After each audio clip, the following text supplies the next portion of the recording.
What really happened with your host, Mike Rivero, the history the government hopes you never learn. Here is your host, Michael Rivero. And aloha, America. Welcome to our show today. It is Tuesday, February 13th, 2018, and we're getting into the week here. Tomorrow is Valentine's Day, so if you have a significant other and you have not made appropriate plans, still have the rest of the day to go on out and get flowers or cards or jewelry or any of that kind of stuff, or for your lady love. And you ladies, of course, have one more day to get whatever it is you get, for your guys. All right, let's get into the news here. The phone lines are open, 800-313-9443. Mike is in our control room, twiddling the dials, keeping us out of trouble.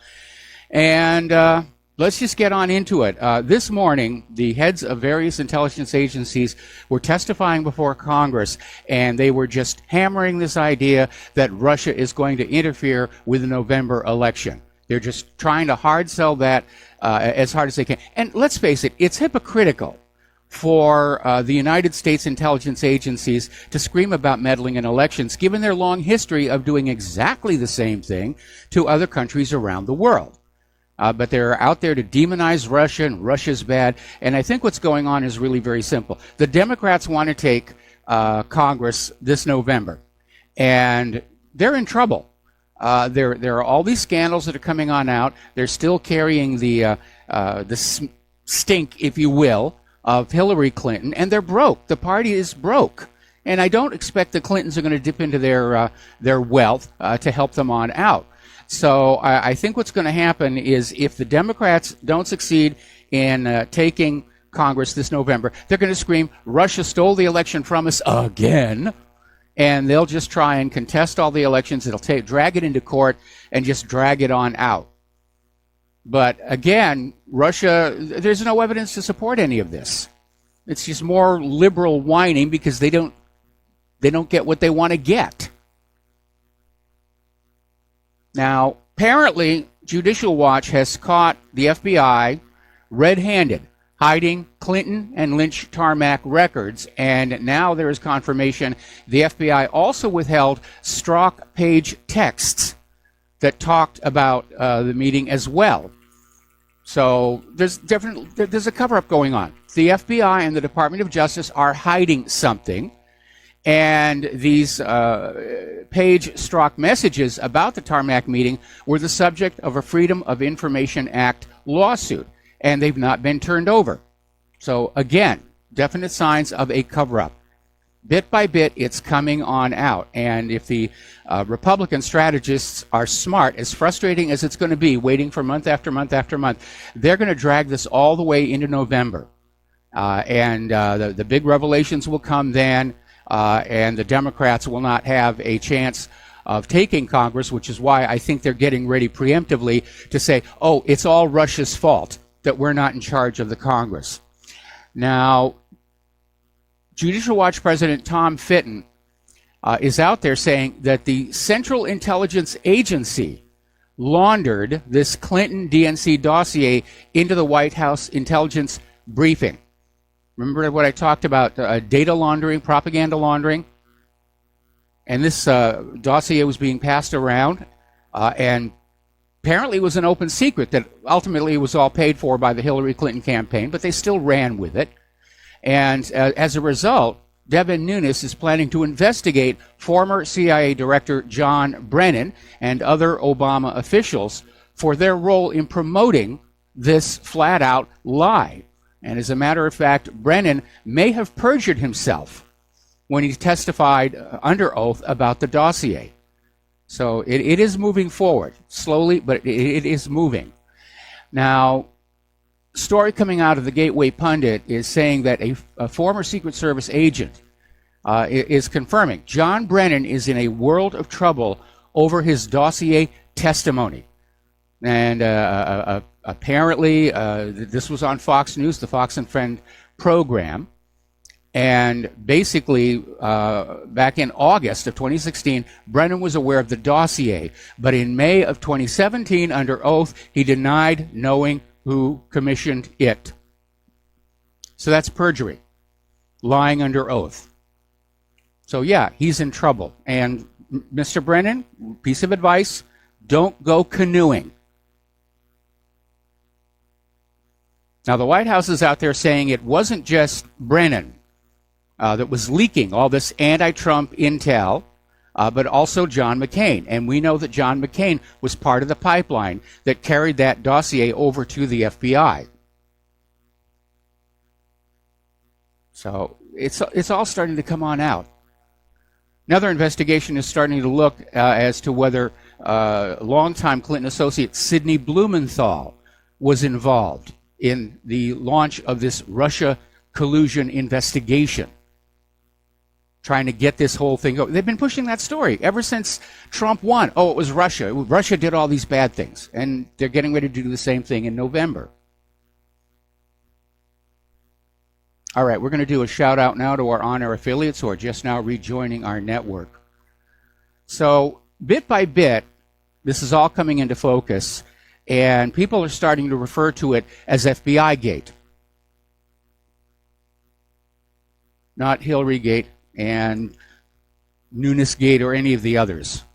This is the FBI institutionally was engaging in this underhanded activity. For those of us who've been students of the FBI since COINTELPRO days, there's nothing surprising about this. This is what the FBI does. They're not a swell bunch of guys interested in solving crimes.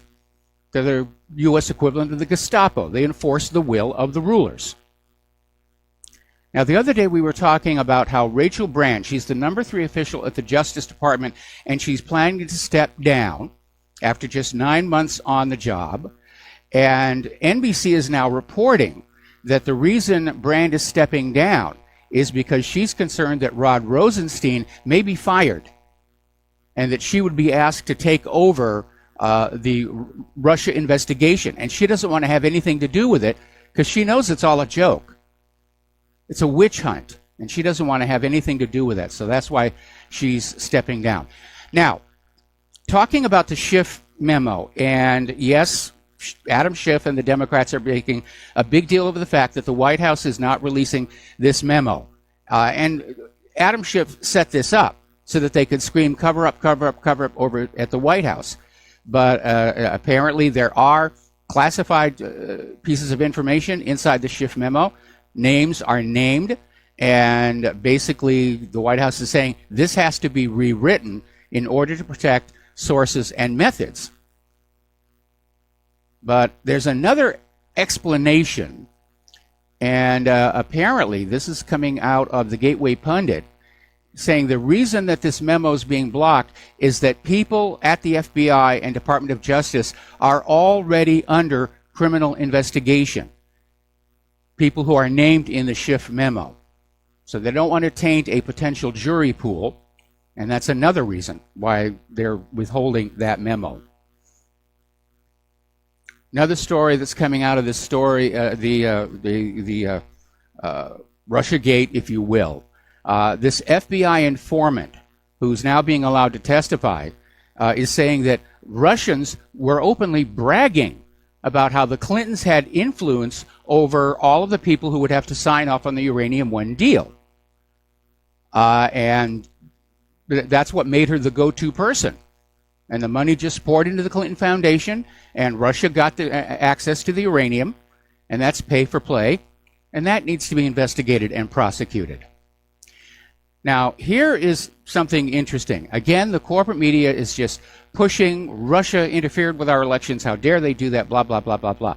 The Department of Homeland Security yesterday officially discredited an NBC News report that claimed a top Trump official found that Russians successfully penetrated the voter registration rolls of several U.S. states prior to the 2016 presidential election. And the Department of Homeland Security is saying this breaking news report was not only wrong and hyped, again, there's no evidence.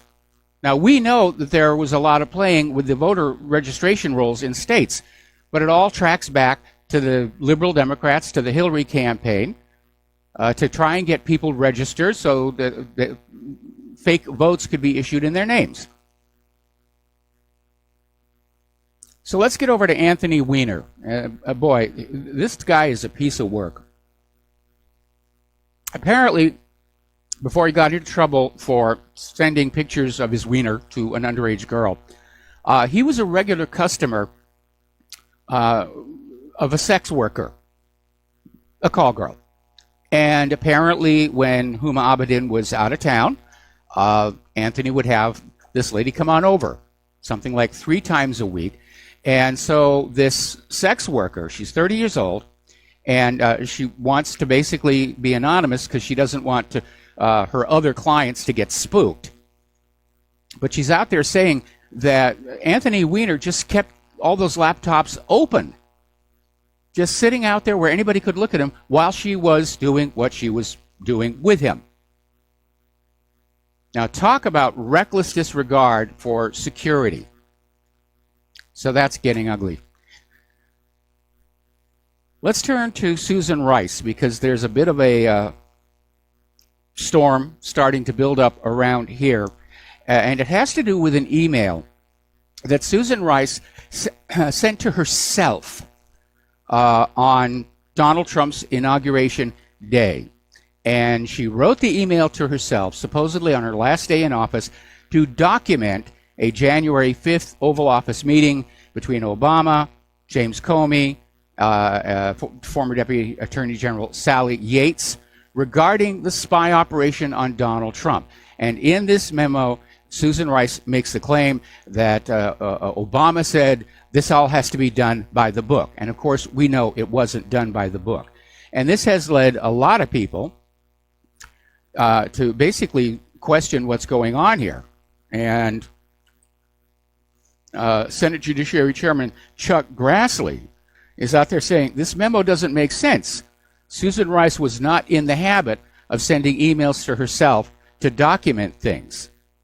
And Judge Napolitano is out there saying this is an attempt by Susan Rice and Obama to rewrite the history of what was going on in that White House. And I can imagine, after all the spying that was going on in the Trump campaign, when he won the election, that had to send shockwaves all the way through the administration. They were all expecting Hillary was going to get it, and they wouldn't have to worry about investigations or prosecutions for all these violations of U.S. law. And it didn't work out that way. So now they're trying to retroactively rewrite history and say, see, Obama said it was all going to be by the book. Well, methinks the former president doth protest way too much. And one of the other interesting things to come out of Susan Rice's emails is that the Obama administration wanted to hide Russian intelligence information from the Trump administration. And you're not really supposed to do that either.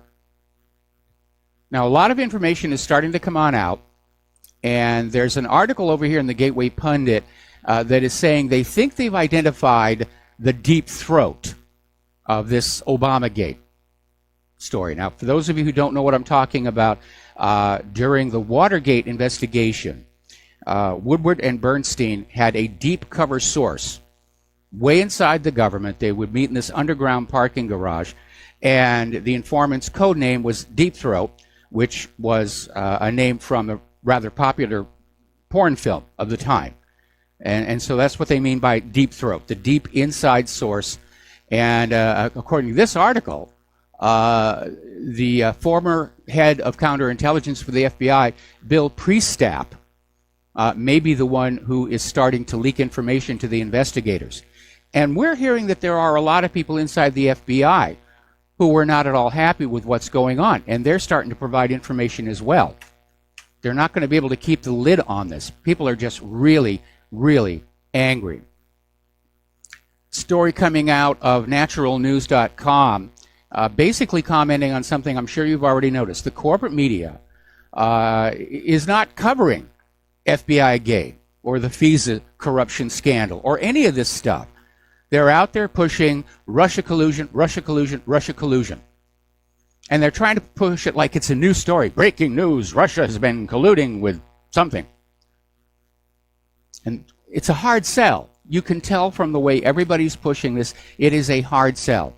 They're trying to just shout it from the rooftops until Americans just accept it as true because they've heard it so many times.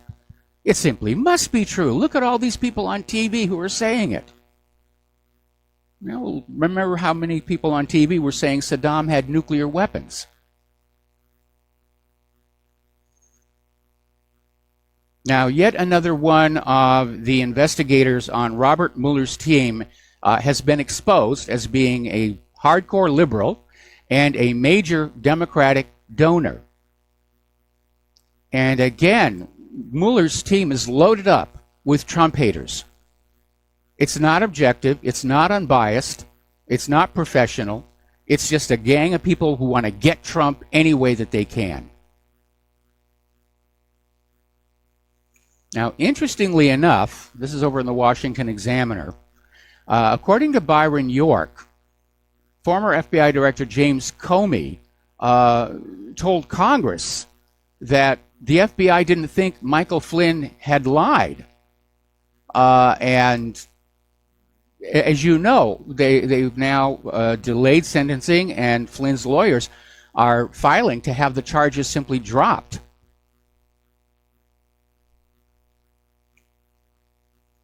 It's a witch hunt. It's just a witch hunt. And then, of course, we have the story of Carter Paige, who was targeted for the FISA warrant on the allegation that he was a Russian agent, even though the FBI knew he was not. Carter Paige worked for the FBI from 2013 to 2016 as basically targeting Russian agents. He was on our side. So when the FBI obtained that FISA warrant against Paige, they knew he was not a Russian agent. He was their agent. And here's the thing.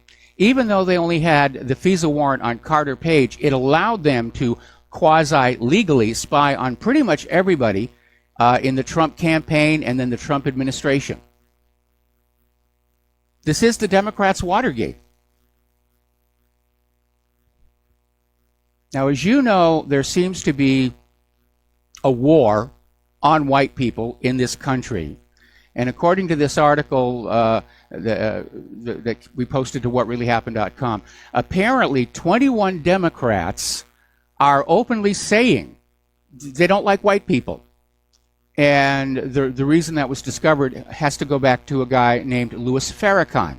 And he is the head of the Nation of Islam, which is so extreme, the Southern Poverty Law Center was forced to label them a hate group for their anti-white, anti-Semitic statements and beliefs. But apparently these 21 Democrats hang out with him. They have close ties to him. And they don't feel they need to apologize for it. I already talked about the Democratic finances here. Let's talk about the corporate media. We were talking the other day about this shakeup at Newsweek, and it's a complex issue.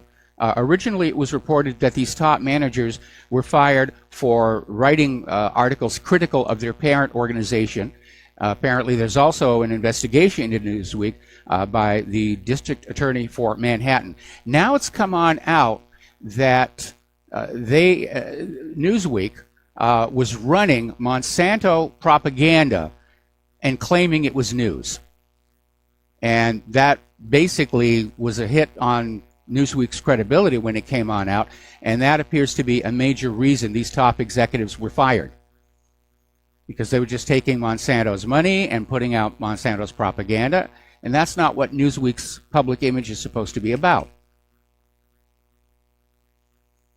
Over at CNN, they're starting to lay people off as well. They're missing their revenue goals, despite the Trump bump. They're going to let go something like 50 CNN employees this week. And so the corporate media is in serious, serious trouble. And again, they did it to themselves. And I have no sympathy for them whatsoever. We're going to take a break here for commercials. Join us on the air, 800-313-9443, and we'll be right back after these words from our sponsors. And aloha, America. Welcome back to the show. And if you would like to help keep Republic Broadcasting on the air, and folks, we really need it. We wouldn't be asking if we didn't need it.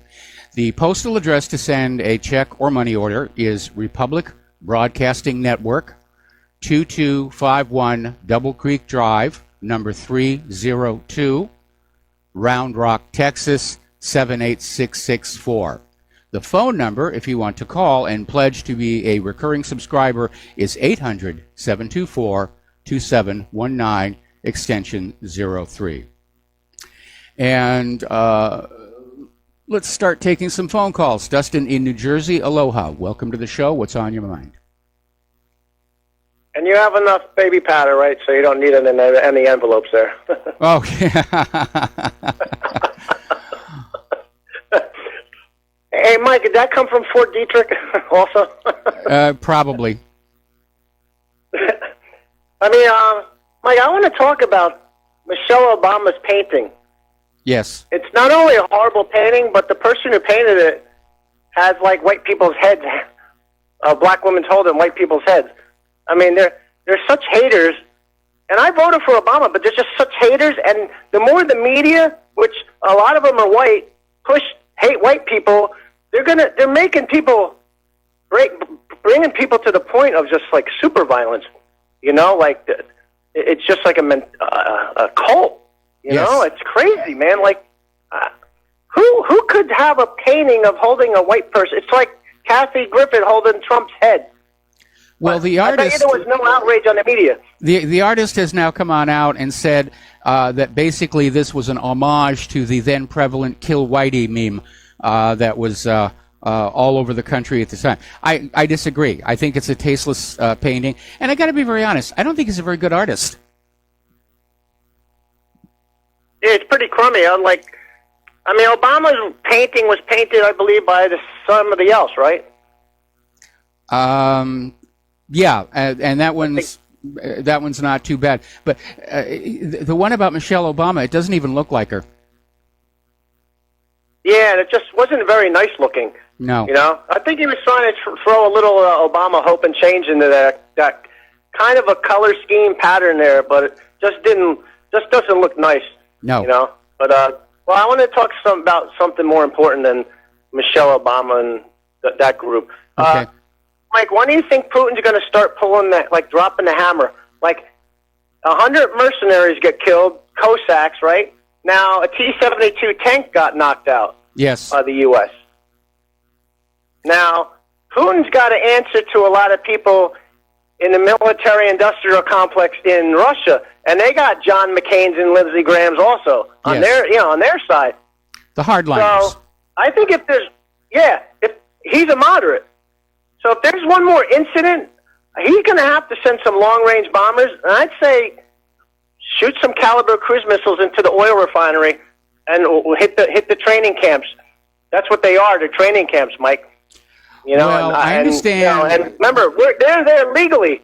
We're not. So the U.S. can't do anything. That's Syrian sovereign territory that we're there illegally. So we actually can't do anything. You shouldn't be there. Well, unfortunately, the U.S. is going to do whatever it feels like doing, like attacking the tank and killing these Russian soldiers. And you're right. At some point, Putin is going to have to respond. Now, I understand that he called up Benjamin Netanyahu and basically laid down the law, saying no more attacks into Syria. Or we're going to have to get engaged. But Syria is really heating up. We're going to be talking about that a little bit later in the show. And we're going to be in World War III full-blown by the end of the year. There's no question in my mind now. And then real quick, I wanted to talk about Netanyahu with the two charges against him. Like, do you think he's actually been put in a corner now with these two charges? Like, to where if he does something, like a lot of people look at that as his way of trying to get out of what's going on, you know? Like, so he's kind of getting pushed into a box, per se. I mean, he can start a war, but it'll just look like he did it on purpose now. Because everything's slowly ratcheted down now. So now every time Israel starts a war, it's obviously on purpose. But you're absolutely right. First of all, the police have recommended charges. We've yet to hear from the prosecuting attorney whether they're going to go along with that. But certainly it gives Netanyahu a reason to try and get something going militarily as a distraction for their media. So the media doesn't talk about the corruption. Remember when Monica Lewinsky testified before Congress about the stained blue dress, and she walked out after testifying expecting to find a phalanx of journalists, and the stairs were empty because while she'd been inside, Bill Clinton launched cruise missile attacks into a couple of different countries in the Middle East, blew up an aspirin factory, which we taxpayers had to pay to rebuild. And yeah, that's how they changed the story. It's wag the dog for real. But I want to talk about some of the religious, I mean, I'm Catholic, but I'm not like super religious per se. There's a lot of religious people say this is like a ploy against Netanyahu. God will protect him. Can you hold me over? Yeah, I'm going to hold you over. Stay on the line. We'll be right back after these words from our sponsors. Aloha, America. Welcome back to the show. We're talking with Dustin in New Jersey. And Dustin, you wanted to sort of finish up on what you see as the religious perspective on all this Netanyahu stuff. Yeah, you know, Jesus had a whip, supposedly, right? And he whipped the money junkies out of the temple. Well, if you're going by that, Jesus don't like money junkies, you know, crooks, murderers, and liars. Netanyahu is a corrupt politician. And I'm leading the point now to Mike to Saakashvili. If you watch the video, him in the restaurant and that special forces team that went in and grabbed him. Yes. Now, he's wanted in Georgia for, guess what? Corruption. Mm-hmm. So, you know, to say Netanyahu's like some, you know, God's going to protect him, he's like special, and this, what a load of bunk. The guy's a politician. He's so corrupt, you know. I wish people would see past this religious aspect of everything that has to do with Israel. You know, it's just another nation state that was stolen from the Palestinians, and you got corrupt people there. Yes. Netanyahu is one of them. You know, that's very easy. You know, we're all human beings here. You know? Well, it's no secret. It's no secret that politics and corruption go together. I even have them set up that way on the taxonomy. It's all the same category, and it's very hard to find a politician who isn't corrupt. The only issue is, do they get caught at it? And obviously, Netanyahu got caught. Obviously, the Israeli police are more diligent about their job fighting corruption than our FBI and Department of Justice. It just makes me mad, Mike. Everybody like, oh, all the West is Mother Teresa. You know, the America's Mother Teresa. You know, Mother Teresa's not even Mother Teresa. You know, like everybody's got skeletons in their closet, and you know, I'm not a bad person, but I did some stupid things in my life, but not to like this. You know, lying, murdering, and stealing. I mean, this is beyond being a human at this point. You know, like it's a shame. It's a shame. Like behavior. It's sociopathic. It's just more sad that there's cult-like people out there who believe, you know, he's special, or remember Bush was special from Jesus Camp per se, and all these other Fruit Loops, or Hillary Clinton's Mother Teresa. Yeah, right. Okay. Thanks, Mike. All right, you're welcome. It's no secret that politicians like to basically build a personality cult, which is a group of supporters and followers who are focused on the personality rather than what that person does. Carried to an extreme, you get things like Jim Jones and the Kool-Aid. And certainly Hillary Clinton, during the election, was trying to basically form a personality cult to support her, because she didn't really have a platform. She didn't really have any issues that she brought to the table. So it was all personality cult. I'm a woman, vote for me because I'm a woman, so forth and so on. Okay, the phone lines are open again, and getting on back to the media. Apparently, New York Times CEO Mark Thompson, in an interview on CNBC, is saying that print journalism has maybe another 10 years. And that's certainly going to be true. There's the issue about the trees and the environment, but more and more people are getting their news on the computers, on the tablets, on the smartphone. So, yeah, it's technological progress here. Now, lawmakers are urging Jeff Sessions to require Al Jazeera to register as a foreign agent. And the reason they want this is because an undercover Al Jazeera reporter was filming a documentary in this country on how the Israel lobby works in America. And, well, by golly, we can't have that. He must be a foreign agent. You can't criticize the Israeli lobby. My goodness, what's wrong with you people? You anti-Semitic Jew hater. All right, getting into Syria, things are getting intense over there. And apparently an American Reaper drone destroyed a Russian-made T-72 battle tank operating in eastern Syria on Saturday.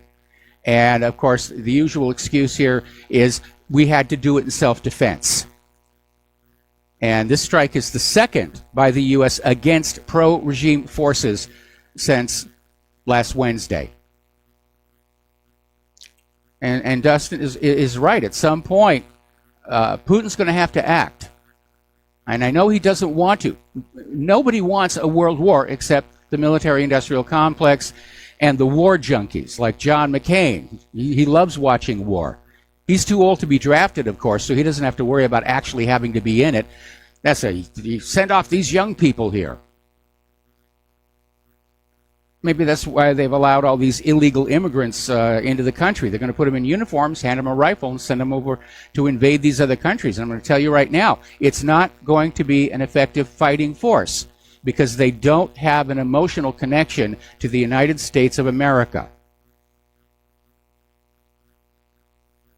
Another article here, antiwar.com. As new rivals square off, the Syria war is getting worse. And it basically talks about the fact that a year ago, the United States government was out there saying, well, we're in Syria to get ISIS and Al-Qaeda. Well, ISIS is pretty much gone at this point, but the Syrian war is actually getting worse. You have Israel is just walking on in there and bombing the place. You have the United States that's going on in there and bombing things. It's just another reminder that the excuses given to you, the American people, to justify a war, they're just made-up lies. They are just made-up lies. Now, Russia is saying that as far as they can tell, the United States has no intention of leaving Syria anytime soon, that they're going to stay and work toward creating this quasi-state, this Kurdistan in the eastern part of Syria. Israel is squaring off for a showdown with Iran in Syria. That's Netanyahu's excuse to go on in and bomb the heck out of Syria. Well, I'm really going after the Iranians. It's those bad Iranians. They made me do it. Erdogan in Turkey has once again issued a warning that U.S. troops should stay away from the Kurds, or they're going to get hit. Because Turkey is going after those Kurdish forces, the YPG, and I don't see him backing down. But of course, the U.S. is going to keep those soldiers with the Kurds so that when Turkey does kill some of them, the U.S. will have another excuse to escalate. Now, Russia claims that it has evidence that the White Helmets and al-Nusra are planning a false flag chemical attack on the Syrian people. And this may be about to happen for real, because an article over in Russia Today, French President Macron has come on out and said that France will attack Syria if proof is found that chemical weapons were used. So Macron is ready to go on into Syria. Here's your rifle. Here's your parachute. Here's your day-glow orange jumpsuit left over from the CIA torture centers. Have fun. We'll call Bashar al-Assad and tell him you are on your way to kick his butt all by yourself. Story coming out of Ynet News. Apparently, the IDF literally carried out thousands of operations in Syria over the past year. This is coming from the head of the Israeli Air Force, saying this massive strike that they did in Syria on Saturday was very broad and will have an effect on the decision-making process. I don't think so. I don't think so. Now, Damascus is issuing a warning that Israel will face more surprises if it tries to attack Syria again. Apparently, it did surprise Israel that their planes got shot at. How dare you shoot at our planes while we're bombing you? It's against the rules that we just made up. But apparently Israel doesn't want any more surprises, so they're deploying new anti-missile systems near Syria, so that when Their planes are flying back on out. If they're being chased by a surface-to-air missile, Israel will try and shoot them down. May not work all that well. The Iron Dome has not been all that effective, especially against missiles that wiggle in the air.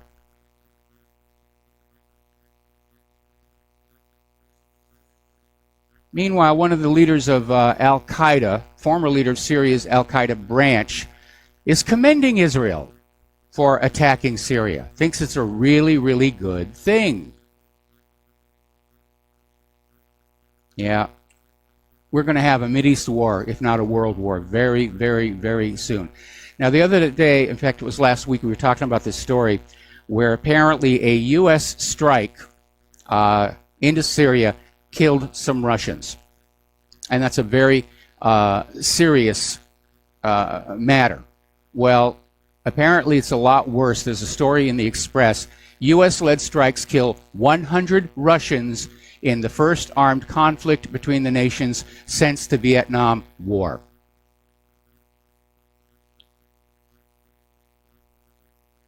So it's on. It's on. And according to this article, they're claiming the Russian soldiers were attempting to attack an American base in eastern Syria. So it looks like it is ratcheting up, unfortunately. Now, the Pentagon is issuing a warning to Turkey, who is supposed to be in NATO with us and on our side, basically telling Erdogan that if you hit us, meaning if they attack the Kurds and U.S. forces are harmed, we, meaning the United States of America, will respond aggressively. All it's going to take is one incident, one mistake, one act of idiocy, and the whole region is going to explode.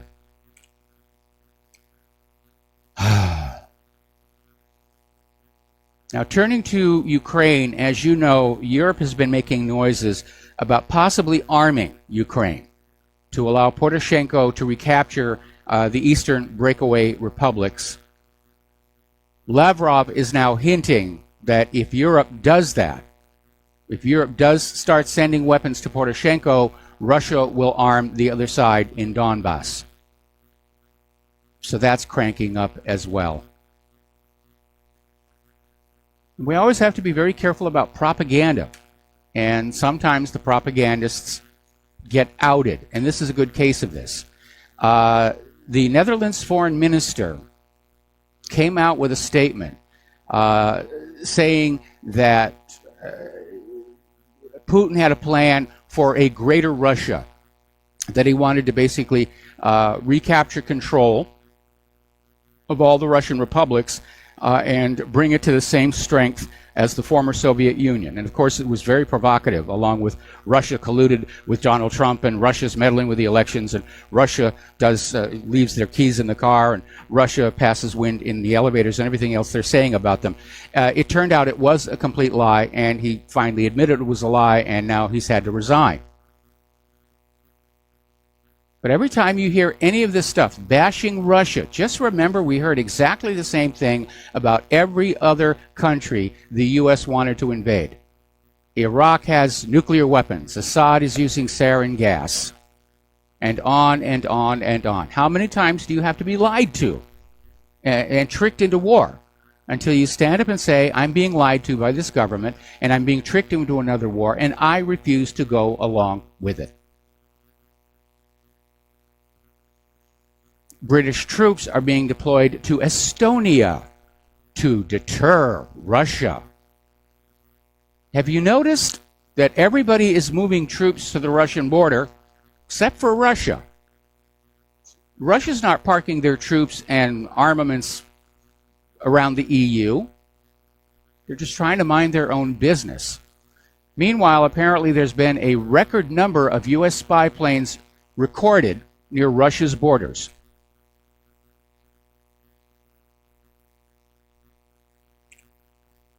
It really is another war, another war, another war. Anyway, as we mentioned in the phone call a little bit before, police have recommended Netanyahu be indicted for bribery on 2 charges. And one of the charges involves Netanyahu and his son receiving very expensive gifts in exchange for favors. And then apparently there's the Yidio Aharonot affair, where Netanyahu gave preferential treatment to a newspaper in exchange for favorable coverage. Now, the fact that the police have recommended the indictments doesn't mean it's going to happen yet. Again, it comes down to how corrupt is Israel's government. So we're going to see if anything's going to happen. And Netanyahu was already on the air saying nothing's going to come of this, like he already knows the fix is in. Meanwhile, it looks like Israel is planning to launch yet another military operation against Lebanon. The excuse is, of course, getting Hezbollah, but we know that the motives really are oil and gas resources, more coastline, and the Litani River. So they're just looking for a reason to go into there. Article out of Global Research up in Canada basically sums it all up, saying we're looking at a war that will involve Lebanon, Israel, Saudi Arabia, the United States, Syria, and Turkey. It will be all across the Middle East. They're going to redraw the map, unfortunately. And a lot of people are going to die who have done absolutely nothing to our country to deserve being killed in their beds.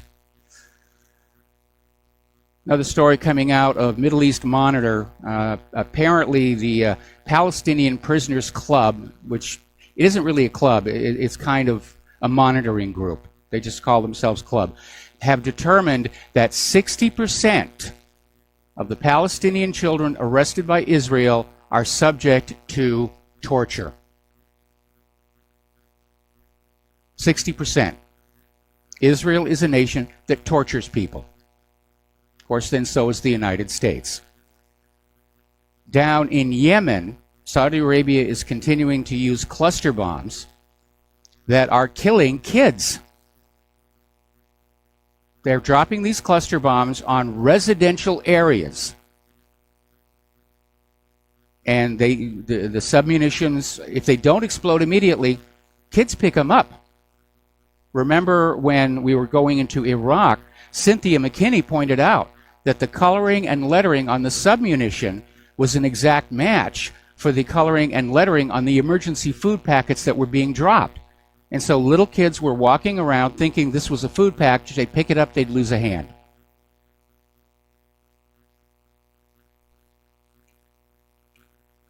We have a very cruel and evil government, unfortunately. We're going to take another break here for commercials. Join us on the air, 800-313-9443, and we will be right back. And aloha, America. Welcome back to the show here. Now, as you know, not too long ago, the Trump administration severed all funding, foreign aid, to Pakistan, saying Pakistan was not doing enough to stop terror. And apparently this money that was being given to Pakistan by the United States was to finance anti-terror activities. And Trump said they're not doing enough, and he cut off the money. Well, apparently Trump is playing picador again. And he's saying now the White House will add Pakistan to the list of terror financing nations. So in the space of just a few months, we've gone from Pakistan as a partner in the war on terror to Pakistan finances terror. And again, how many more countries can you annoy before things start to really get ugly? And what's going to happen is Pakistan is going to be pushed into the waiting arms of China. Every time the U.S. government comes out with a new foreign policy decision that it basically amounts to a lot of chest thumping and bullying, nations pivot away from us into the Russia-China axis. This is a mistake. Apparently, a huge U.S. military force has arrived in Thailand for exercises, And this is despite the controversy over the junta's invitation to Burma, whose army has been accused of ethnic cleansing. I remember when I was a kid, there was actually a board game called Empire. And it was all about, as the name implies, having a country and trying to wind up ruler of the world.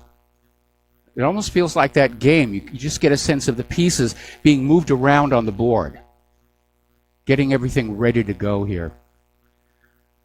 The Wall Street Journal is now reporting the Pentagon is sending thousands of Marines to deter China. Oh yes, let's go ahead and tick them off as well in the middle of a trade war. And yeah, they're just sending these military all over, trying to bully everybody there. Story out of Press TV, and they're quoting James Petrus, who's saying that the U.S. has launched a full-scale confrontation with China. And I would like to remind everybody of something. China is a nuclear power. They have bombs, really big bombs, and they've got the ICBMs to deliver them over the globe. Now, because China's ICBMs aren't that accurate, China has gone with really big nuclear weapons. If one were to hit Oahu, it would just be a mass of molten glass. That's keeping me up at night, I might add. All right, we're going to take a break for station identification. We got callers waiting on the line when we come on back from these few words. Aloha, America. Welcome back to our show, hour number 2. The phone lines are open, 800-313-9443, and we're going to take some phone calls, starting with Lenny in California. Aloha, Lenny. Welcome to the show. What's on your mind? Yes, Mike. What's on my mind is I want to answer Dustin's question from New Jersey, which I think was a valid question when he asked, when is Putin at some point going to hit back? Well, I've been reading this thing, and my take on it is that it's what you have are the neocons here and the fifth column in Russia working together against Putin right before the March 18th elections. And they're trying to give him all the bad press they can give him. Now, according to the Russian Minister of Defense, in another article that I read, there were 16 Russians that were killed, leading the ISIS hunters that were on their way to take out ISIS. Okay, so, and they were set up basically by the Kurds. Now, this report of 100 does two things. There's a form of psychological warfare in the sense that it gets the people in Russia to think that Putin is cowardly and won't do anything when they say 100. Okay, it's somewhat similar to the 100 monkey effect. Get everybody thinking in the same way, an emotional state, and then it just kind of snowballs. The other thing is that they're trying to hurt him right before the election. Now, I think once he gets past these elections, and once he knows he's back in, then you can count on him hitting back. You can count on the Russians striking back. Now, another thing I want to get to is I have a question for you. Have you ever had David Duke on your show? Yes. Okay. Now, you know that according to the Southern Poverty Law Center, he's considered an extreme anti-Semitic hater, right? Yeah, well, that certainly wasn't the impression that he gave when he was on my program. He came across as very calm, very intellectual, and certainly well-educated. Yeah, and that's, what I'm saying the same thing in the sense that, I've never seen David Duke harm anybody or threaten to harm anybody. Okay, I've never known him to carry a weapon. But here's the thing, you can apply the same thing to Louis Farrakhan. He never harmed anybody. The man doesn't even carry a weapon. But once again, he's considered by the same Southern Poverty Law Center an extreme hater. In fact, if you interviewed David Duke, they would probably consider you the same, would they not? Well, I'm already on the Southern Poverty Law Center list of websites you should not look at or your nose will fall off. Exactly. So once again, we're dealing with another form of psychic warfare where they're prepping the racists to go at each other instead of going after the bankers, the Zionist bankers who have robbed everybody blind. Yes. Everything is because they control the banks, they control the media, they plant things in our heads and really brag about the way that they manipulate us. That's about all I want to say, but I'm telling you, in my opinion, right after this March 18th election, you can see that you prepare for the hammer to come down in Russia and Syria, according to Russia. And it won't just be,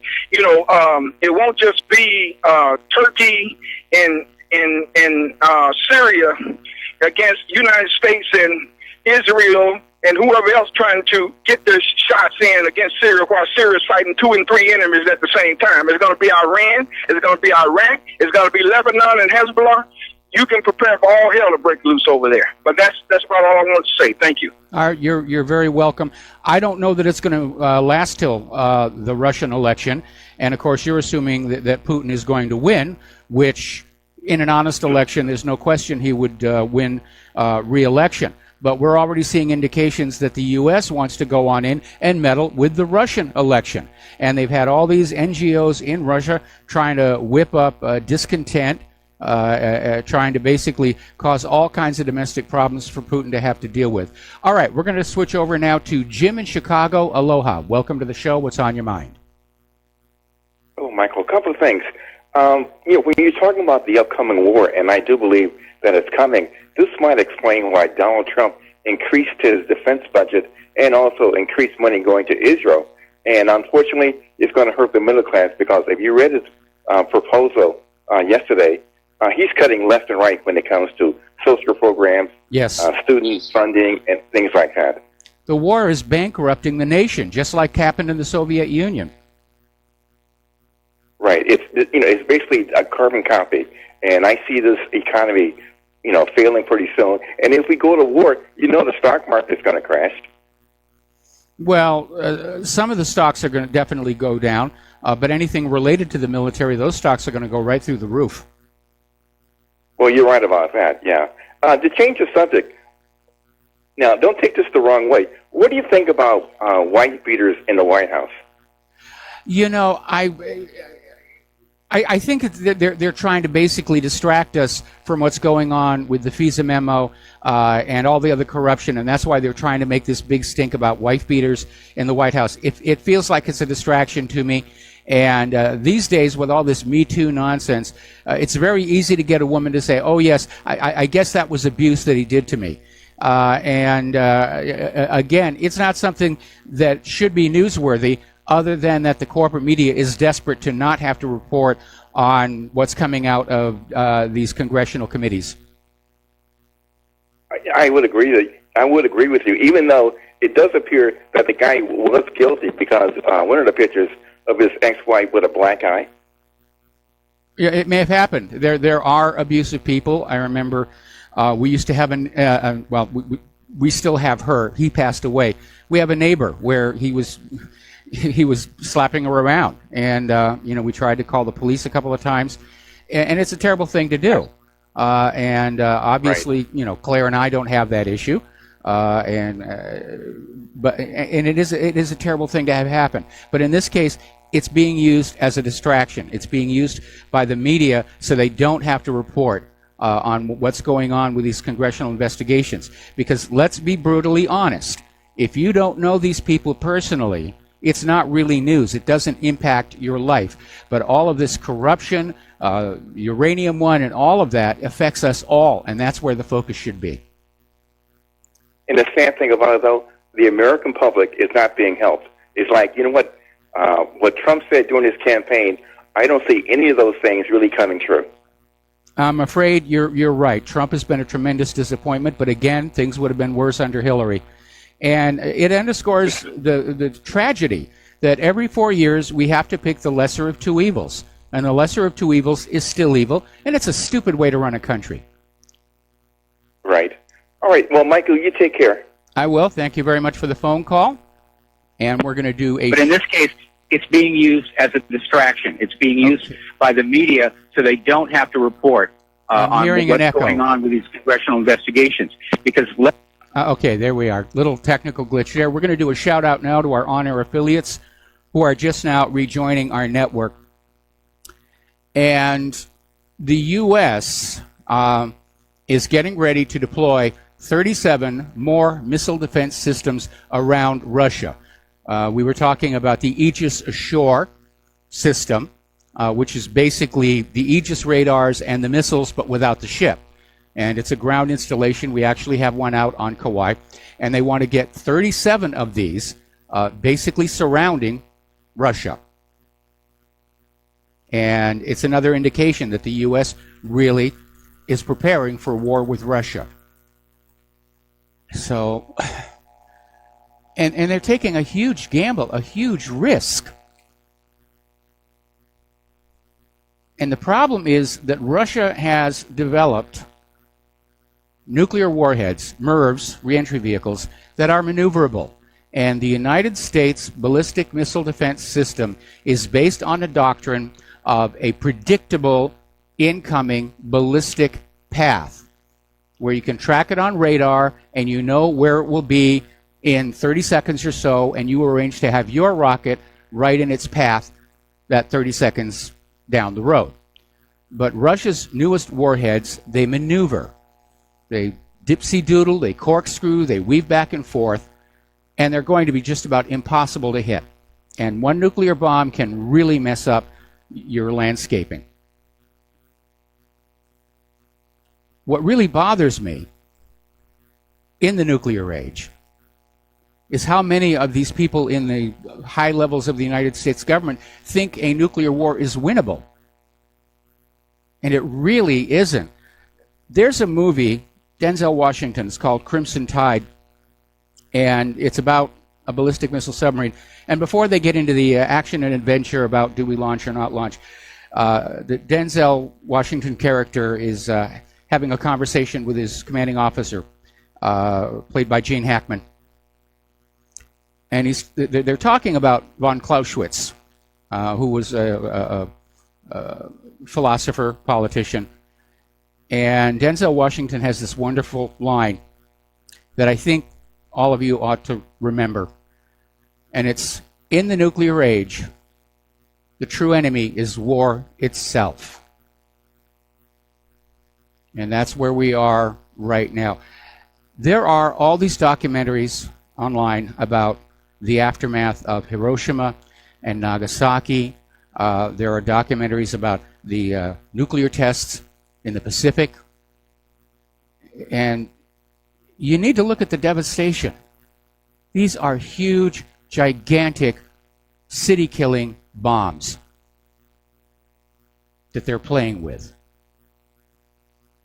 They're willing to gamble. They're willing to take the risk of incinerating the surface of planet Earth. All in this argument over who gets the oil, what currency we use, who gets to puff up their chest and say, I'm the most powerful person in the world. It really comes across like silverback gorilla behavior. It really does. But we all need to really get our heads around what these bombs can do, what they are.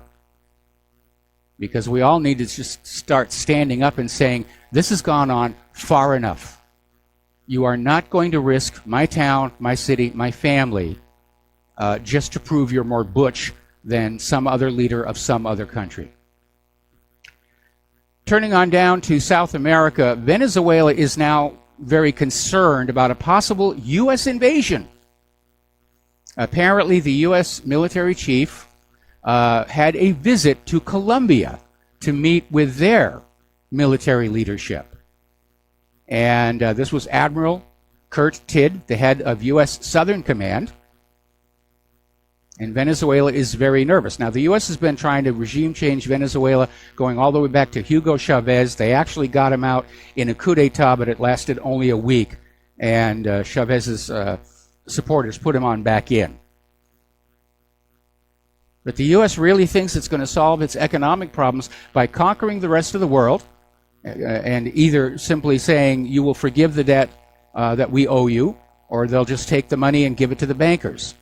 But that's what this is all about. Every time the United States gets into a hideous economic mess, they get into a world war to at least distract from it, if not fix it.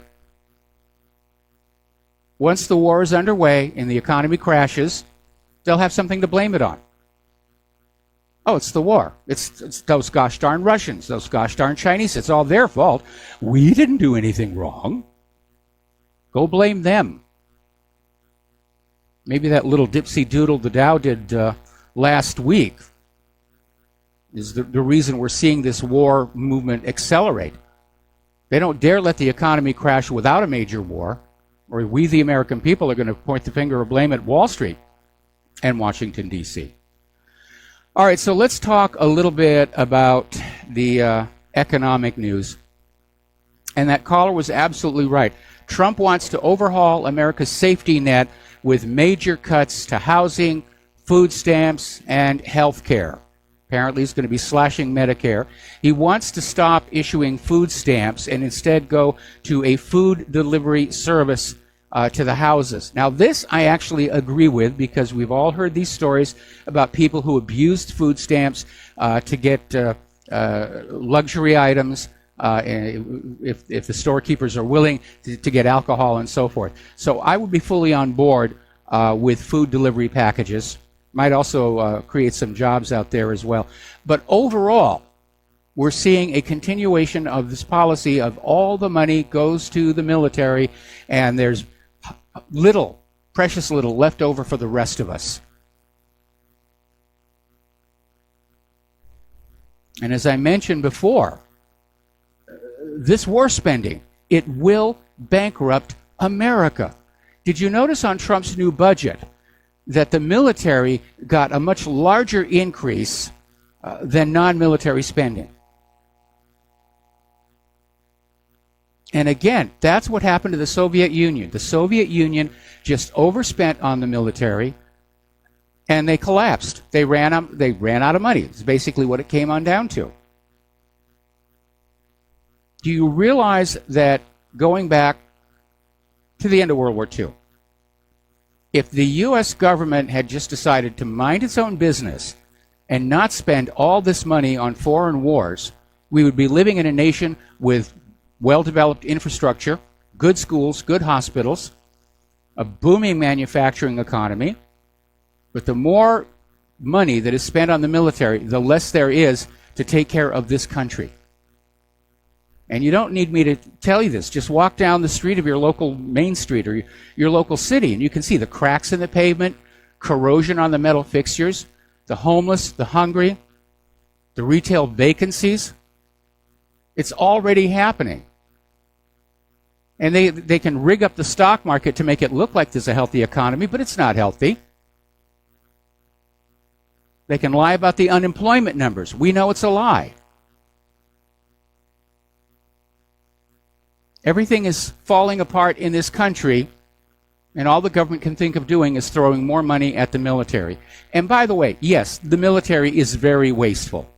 Military procurement is a huge money-making venture, and it's not a joke when you hear stories about $100 hammers or $700 toilet seats. I got to see a lot of this up close and personal when I was connected with NASA. And then later on when I was doing that project for Martin Marietta. It's just vast sums of money, and they're used to it. That's the problem. They just think this is the way it's supposed to be. We've got vast amounts of money. We're just going to buy whatever we want. And they're strangling the rest of the nation, slowly and surely. Meanwhile, household debt has risen by $500 billion, and it ended 2017 at an all-time high. And this is basically all the debt: mortgage, auto, student, credit card debt. It's all going up. Okay, we're going to take a phone call from Ed in Chicago. Aloha. Welcome to the show. What's on your mind?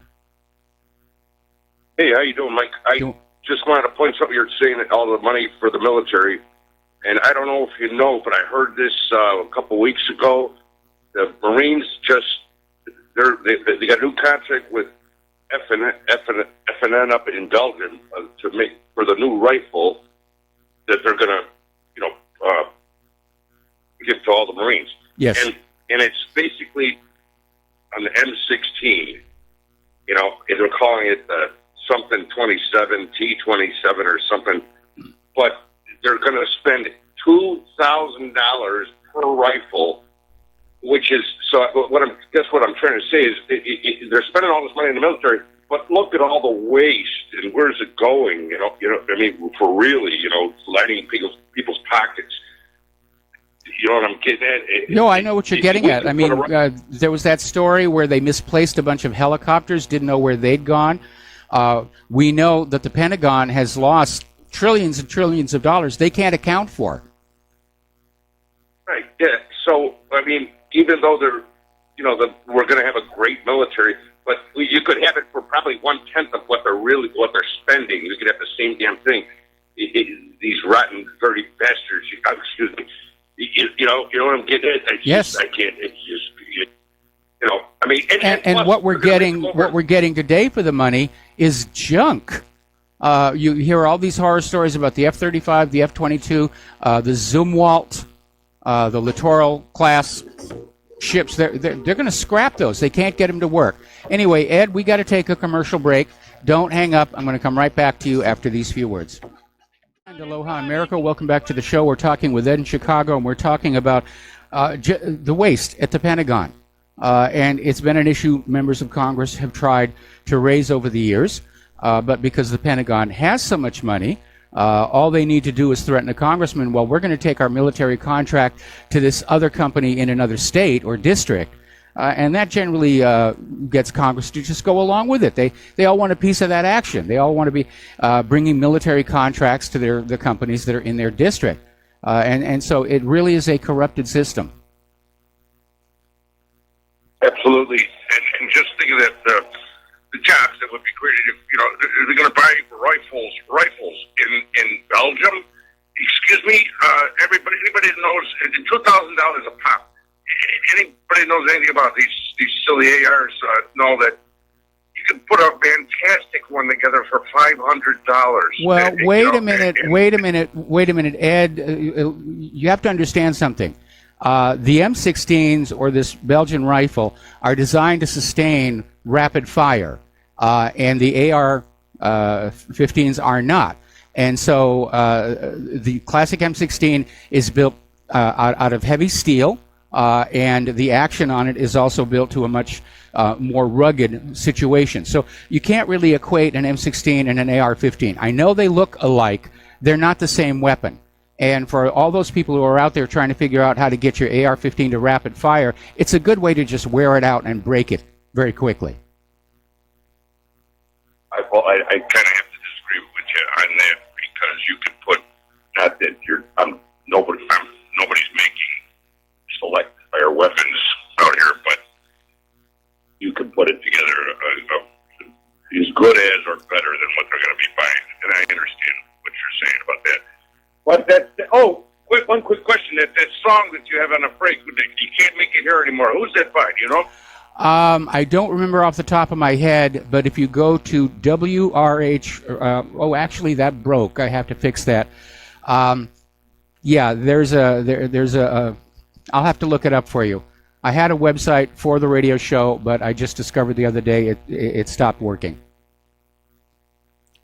Okay, because I know I went. He was playing up here in Chicago about 10 years ago when he came out with that, and I went to see him, and I got his tape or CD. Oh, I take it back. It is working now. Okay, so go to WRHradio.com, and halfway down the page, there's a link for music from the What Really Happened radio show, and you can listen to all the songs and get all the information about that. Okay? RHradio.com. WRHradio.com. Awesome, Mike. Thank you, and you have a great day. All right, thanks an awful lot. I will. We're going to switch over to Mark in Georgia. Aloha. Welcome to the show. What's on your mind? Hey, this is Mark. Can you hear me okay? I hear you just fine. Okay. A while back, I guess this other guy, I think his name is Ryan Dawson, on Facebook has been advocating that no plane hit the Pentagon, and the difference between him and you is you're civil about it. You're like, well, this is a possible trap, and we need to be careful. And I agree, we need to be careful. We need to look at the evidence and not put all our eggs in one basket and saying this is the one thing. And it's like, no, it's all of the evidence.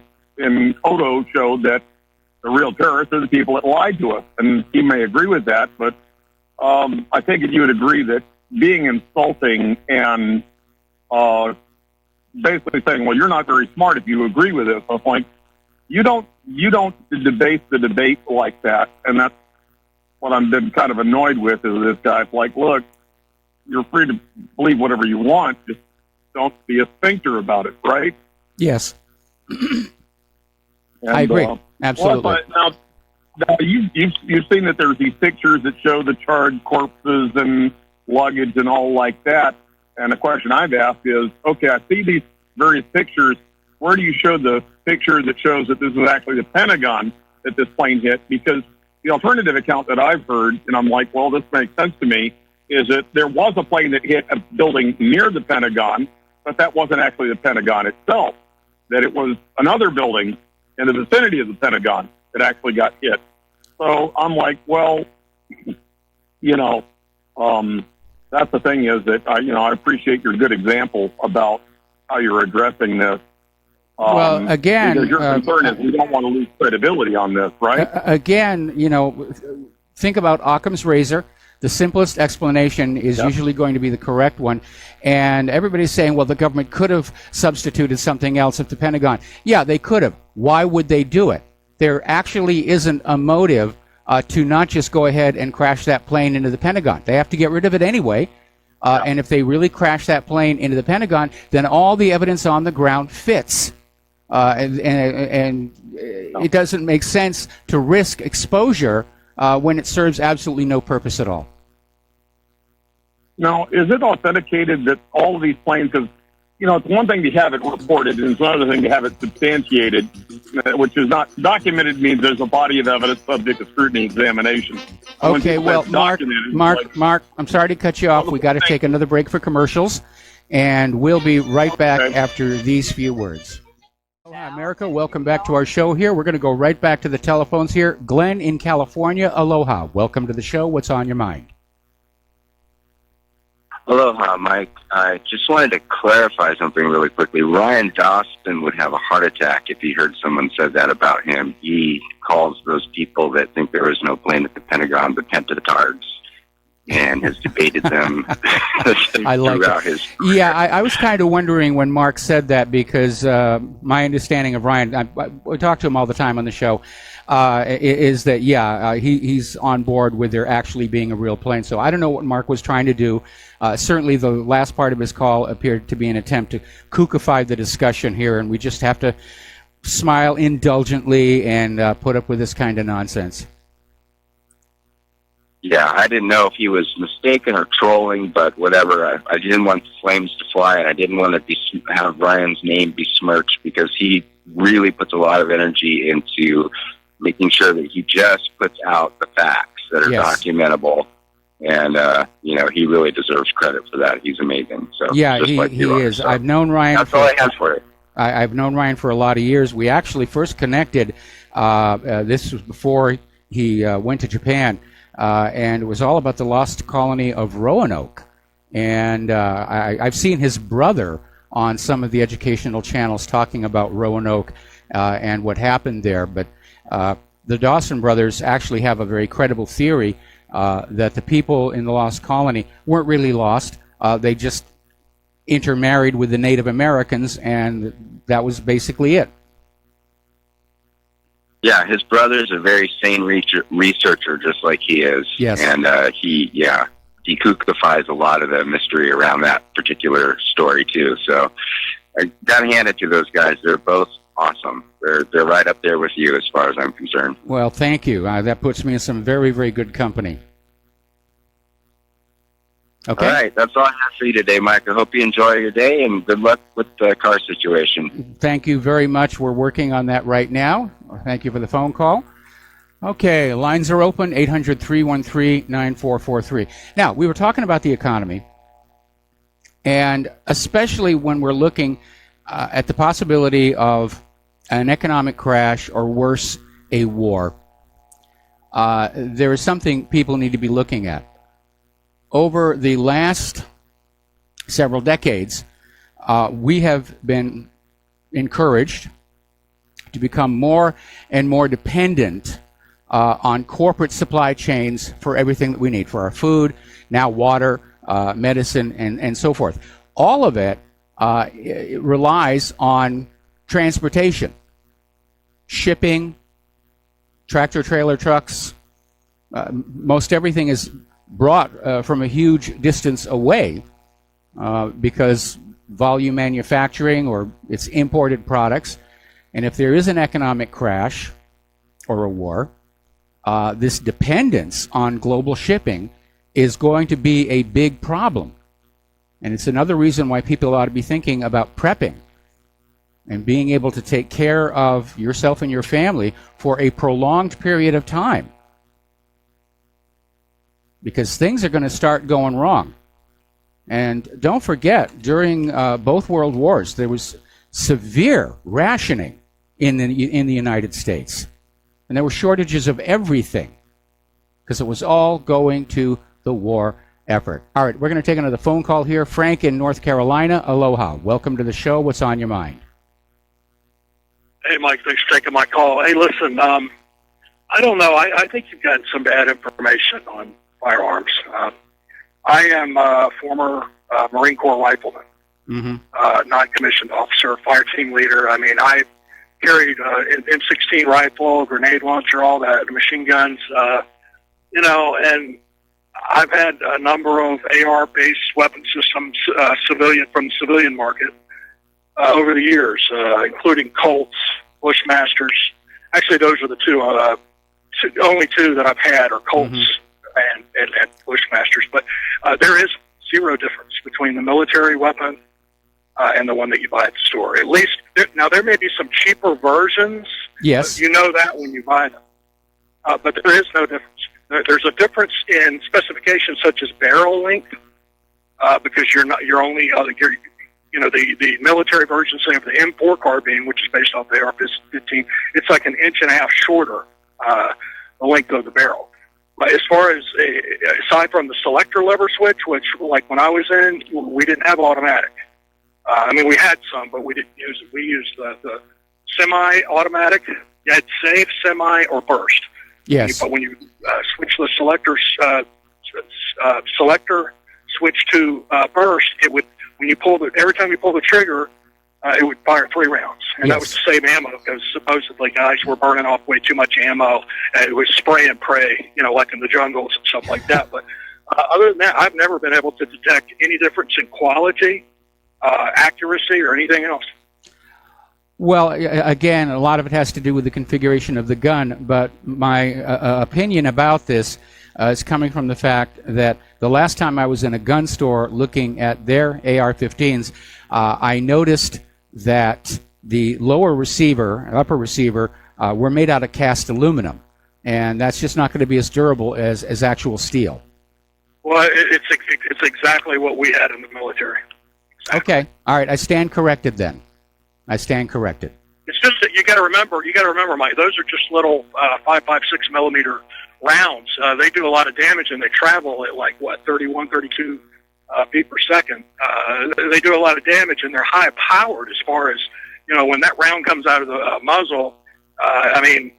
It's wicked. It's basically on fire, but it is a small round. It's not an M60. It's not an M60 machine gun belt fed.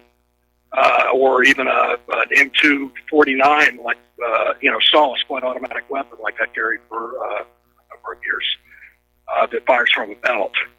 You're only firing. Typically, we would fire 1 round at a time. Semi. Yes. Yeah. Anyway, I just wanted to add that. All right. Well, thank you very much. And I also got an email from somebody who was also correcting me on that issue, and I just.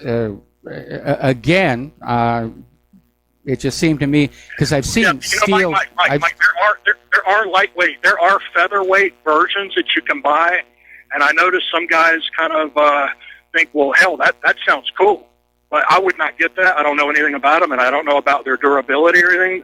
Yep. I know Bushmaster sells some lightweight versions, but that's beyond. That's like carbon fiber or something. That's not even aircraft quality aluminum like the M16. Okay. Or M4s is. So that's another animal. So you may be confusing it with that. I may. All right. I'm not a real expert on modern weapons. When I was a kid, I was into black powder guns, and I built a lot of those. But obviously, I don't have an AR-15. So thank you for the correction. Okay, and Frank, we're going to let you go here and switch over to James in Ohio. Aloha, James. Welcome to the show. What's on your mind? Hi. I do understand it's your show, and therefore you want to keep certain subjects off of it, and that's fine. But when the callers were talking about Ryan Dawson, now, I happen to believe that what Judy Wood said about 9/11 is true. But then again, I looked into what she was saying. I went and looked up the schematics and built things that were related and experienced the effect on a limited scale for myself. But Ryan Dawson and others, they simply use ad hominem attacks, and, it's over. I mean, that's exactly what our adversaries do to us. When we say things like 9/11 was an inside job, or all wars are bankers' wars, they just call us names, crazy, and I don't think it's a really good idea to say these people are feds or kooks. And as far as other people who have views that you stridently disagree with, when the flat Earth thing started becoming somewhat popular, I thought, well, actually, that's a extremely healthy sign that people are questioning everything. James, the flat Earth thing was planted on the internet to give the corporate media an easy way to basically say they're all nuts and kooks over there. And as far as Judy Wood is concerned, I've never badmouthed her. I simply ignore her. Because I've looked at what she's written, and again, Occam's razor, simplest explanation's the best. And unfortunately, there are people who are trying to basically keep the issue confused and prevent the formation of a popular consensus. Anyway, James, thanks an awful lot for the phone call. We're going to let you go and get on back to the news. Now, this is a good story. This happened up in the city of Seattle. Claire and I used to live near there after we left Southern California. And TV station Kiro 7 did something that was very wonderful. They bought $1.1 million worth of medical debt. It only cost them $12,000 because the debt had been written down. And then they simply wrote it off. So 1,000 people in Western Washington who were trying to deal with that debt, it just disappeared. And I think that was a good deal for only $12,000. Getting over to Great Britain, apparently, there's a problem here. Let me just get the page up here. Apparently, there's a senior congressman who is somebody. Okay, I have to drop this story because whoever posted it put the wrong URL in it. But apparently, the gist of the story is that a U.S.-UK trade deal will be made as quickly as possible after Brexit, so that Britain doesn't have to go on dealing with the European Union rules. Okay. Now, here is a good example of what I think are some very screwed up priorities. We've been talking about this going on in this country. This is in Germany. And apparently Germany has no budget to support their elderly. A lot of them are homeless, but they're going to spend $93 billion with a B on the migrants. And that is an absolute shame, and that is, of course, a direct result of Angela Merkel's open borders policy. Now, Merkel herself may not actually be a shoo-in for another term as chancellor. They formed this coalition government. Everybody said, huzzah, huzzah, huzzah, we're going to be fine. But apparently the SPD, they're starting to pull back and say they could still reject the coalition deal. And apparently polls are showing that the German voters, they don't want a coalition with Merkel in it. So Germany is still dealing with the fact that they don't really have a functioning government at this point. So let's talk a little bit about some political correctness. Apparently, the Department of Education has decided that it's not going to investigate or interfere if transgender students complain they're barred from bathrooms that match their chosen gender. This is coming out of BuzzFeed News here. And apparently Liz Hills, the spokesperson for the Department of Education, basically she was asked if restroom complaints from transgender students are not covered by a 1972 federal civil rights law called Title IX. And Hill answered, yeah, the law prohibits discrimination on the basis of sex, not gender identity. Now, Hill said some complaints by transgender students will be investigated, but bathroom complaints will not be among them. You use the bathroom that goes with the plumbing that you were born with. I think that's, yeah, it's time to push back against this political correct nonsense. And this one really takes the case. Apparently at California High School in San Ramon, they have now decided to no longer sing the national anthem. They're saying it's to combat racism and to deal with students who are apparently upset at the national anthem. I don't agree with that one. I know I have issues with our government. I don't have issues with our country the way it's supposed to be. But we're seeing more and more people who come to this country and they basically want it to be like back home. I don't want to sing the national anthem. It's racist. It upsets me. Everybody's too easily upset. Let's talk about some medical news here. Apparently, Dr. Suzanne Humphreys on her Facebook page is talking about a young teacher who currently is on life support from this nasty flu that's going around. And the teacher had the flu shot this year. According to an article over in Investment Watch blog, the flu is now killing up to 4,000 Americans a week. This is a very scary flu season. And as a matter of fact, this year's flu season is the worst since the 2009 pandemic. And the vaccines don't seem to work. All right, we're going to take a phone call from Edward in Las Vegas. And Edward, aloha, welcome to the show. What's on your mind?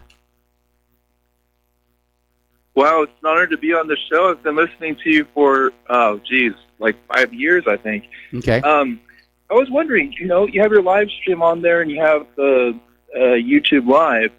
How come it doesn't say, like, Mike Rivero Show or anything? It says live video stream. And why don't you take super chats?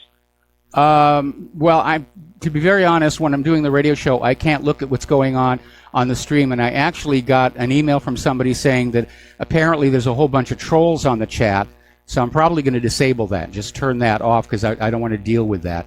But as far as the title, I'll have to go back in and look at it. This was kind of a rush job because my old streaming provider, BAMuser, basically quit that part of their business. Where they were providing live streams for a website. Now they're focusing entirely on corporate communications. Okay, we got to take. I was thinking it could get really. Okay, can you hold on? Can you hang on the phone? Yeah, Okay. sure. All right, Yep. stay on the line. I'll come right back to you after these commercials.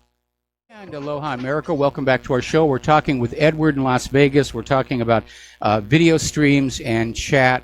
And again, the YouTube was a rush job because Bam User went away. I wasn't even aware there was a chat, but somebody just sent me some of the stuff that's being posted there, and it's nonstop Troll City. So I'm going to disable that after the show today. Well, yeah. I mean, you're gonna find it's a sewer of trolls. But if you know, like, have you heard of Warski Live and like Fake Alaska and all these guys doing these massive chat debates on YouTube Live? No, I haven't. They're really popular. Like number one, number two, and it's Well, I guess you could say it's conservative talk in a way. It's kind of like the alt-right versus the alt-right, and versus liberals versus conservatives. All kinds of really fascinating topics. And I'm thinking, RBN and what really happened. I hear some commercials like, "Hey, please donate" and stuff. I was thinking, wow, if you just put enabled YouTube chats, yeah, you get a lot of trolls, but people would be paying, $5, $10, $20 over and over again, saying, "Hey, Mike, talk about this," or "I have this question," well, and then there's two issues. There's two issues here. There's two issues here. The first is that while I'm doing the show, I can't pay attention to the chat. Either one. There's a members chat, and I'll look at it occasionally on the commercial breaks, so I can't participate in the chat. Second, YouTube does not allow me to monetize my videos, and so I wouldn't be able to charge for that. Oh my God! They did that to you? They demonetized all your videos? They never allowed me to monetize my videos ever since the very beginning. I would look into that. I mean, there's some really controversial people out there that I don't think anyone should be demonetized. I think if you're, Adolf Hitler fan, whatever it is you are, I don't think you should be demonetized. Free speech for everybody. Let the free market decide. But I think you should be on the safe side because you don't have any what's considered like overly edgy videos, So yeah. I think you should be monetizable, whatever that's a word. Well, I mean, I've applied several times, and it keeps coming back saying we reviewed your content. We don't consider it suitable for our advertisers, or some such nonsense as that. Well, but there's another thing you can do that's not YouTube. It's through another. I can't think of the name of it right now, but a lot of people who have problems with YouTube, they go through that, and if you can get different kinds of chats and stuff that appear, it's kind of like another streaming service that goes through YouTube, but just so the money doesn't go to YouTube. Mm-hmm. And it does allow user donation chats that pop up on the screen. And you are going to get trolls, but as long as you're not reading what they're saying, I don't know, I guess RBN wouldn't mind, I would assume. Well, again, I just got a complaint from somebody who just says that, yeah, there has to be a moderator because apparently there are just some people in there just spewing whatever they feel like spewing. I'm just going to turn the chat off. I mean, I've got, one-arm paper hanger load of work here to do the show between two computers and the mixer and all the rest of that. Anyway, listen, Edward, we're going to let you go here. We got to do a station identification. We'll be right back. And aloha, America. Welcome back to our show, hour number 3. The phone lines are open, 800-313-9443. We're talking about health and science and various other things. A very interesting article came out of Medium.com. And basically, it's talking about a study in PubMed, which is a medical journal. And they're talking about the history, or the etiology, if you will, of certain diseases. Crohn's, lupus, autism, ADHD, food allergies like peanuts, celiac disease, Sjogren's syndrome, polymyalgia rheumatica, multiple sclerosis, ankylosing spondylitis, type 1 diabetes, vasculitis, peripheral neuropathy, and the list goes on and on and on. And they're saying that these illnesses, like autism itself, have been just climbing lately. And there seems to be some evidence to indicate that this all tracks back to that swine flu vaccination program in 1976. Now remember, that vaccine was nasty. It killed 50 times as many people as the swine flu did. And they had mandated a nationwide vaccination campaign. Everybody had to get the shot, and then they had to call it off because of all the people who were basically dropping dead from the shot. And so the issue that they're raising here with this study is that those people who were not killed by the shot were still damaged and still harmed. Because, again, all these illnesses they're talking about, prior to 1976, they were hardly known. And now they're all over the place. You see TV commercials all the time for medication for all of this stuff. Now, we know the link for food allergies or peanut anaphylaxis. They're using peanut oil as an adjuvant in vaccines. Well, peanut oil is something you're supposed to eat and digest, not inject into your veins. And when it's used as a vaccine adjuvant, your body will build antibodies not just to the pathogen in the vaccine. It builds a reaction to peanut oil. And that's why people, literally, a bit of peanut dust can kill them. And peanut anaphylaxis is another illness that has just soared recently. So they're out there just with these very dangerous chemicals. They get the government to mandate them. They're causing more harm than good. Now, over at Natural News, there's been a story about yet another vaccine campaign in Africa that included an infertility chemical spiked into the vaccines for African women. And apparently this was World Health Organization, corrupt CDC, and they're doing it in Africa. They're sterilizing these women covertly. And it's not the first time. They've been caught doing it over and over and over again. Now, out in California, as you know, there is an insurance company, Aetna, that sells health insurance.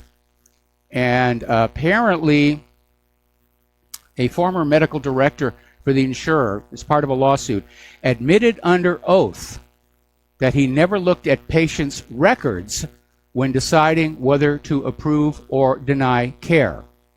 So California Insurance Commissioner Dave Jones expressed outrage after CNN showed him a transcript of the testimony and said his office was looking into how widespread the practice is within Aetna. So Aetna was basically making decisions to deny coverage without a physician ever actually reviewing the medical records.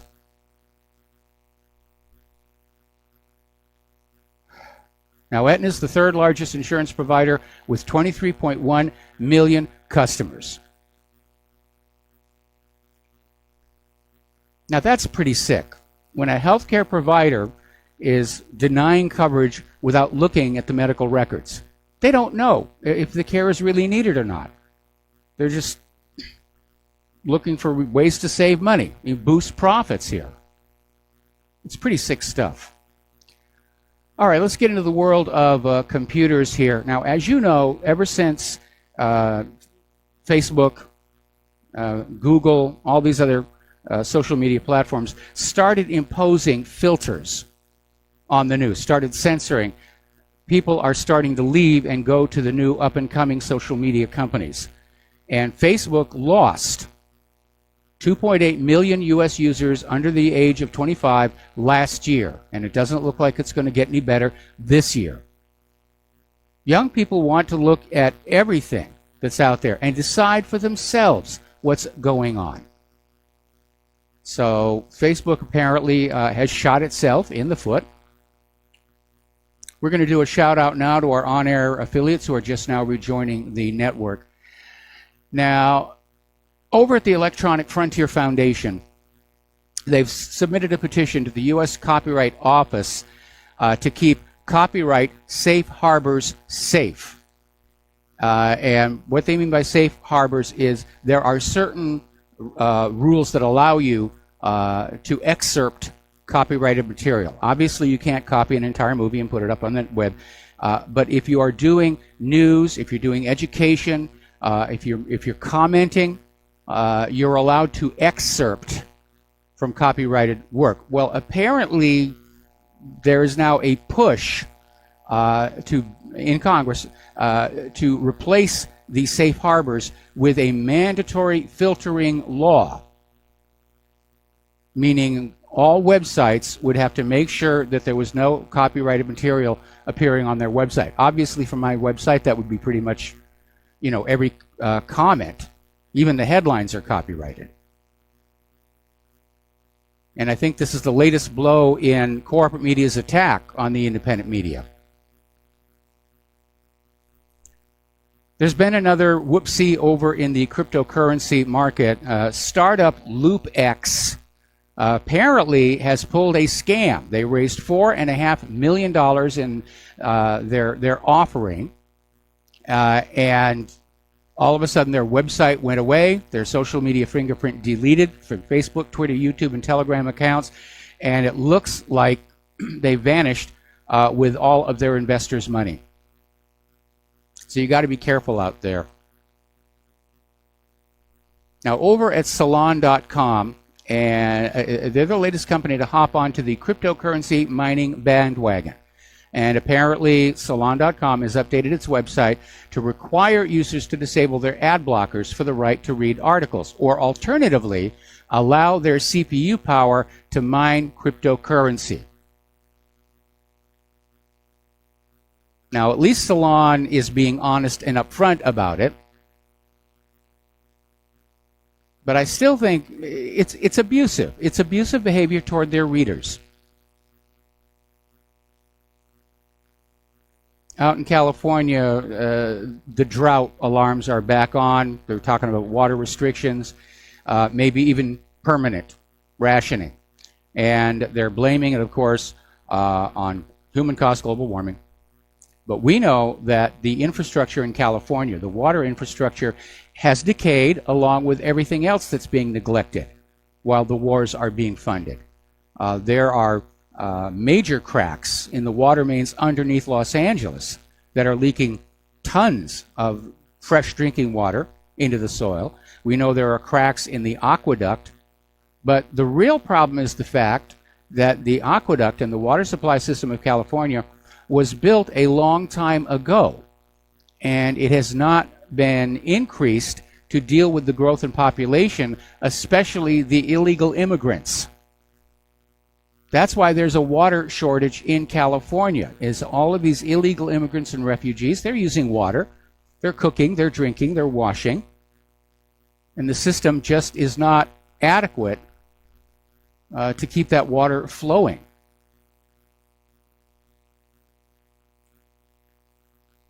Apparently, in northern Puerto Rico, they've had yet another blackout. They are still trying to get on their feet after those horrible hurricanes. But apparently, there was an explosion and fire at an electric substation, and it put much of northern Puerto Rico into darkness late Sunday. And this is a setback for Puerto Rico's efforts to fully restore power more than 5 months after Hurricane Maria started the longest blackout in U.S. history.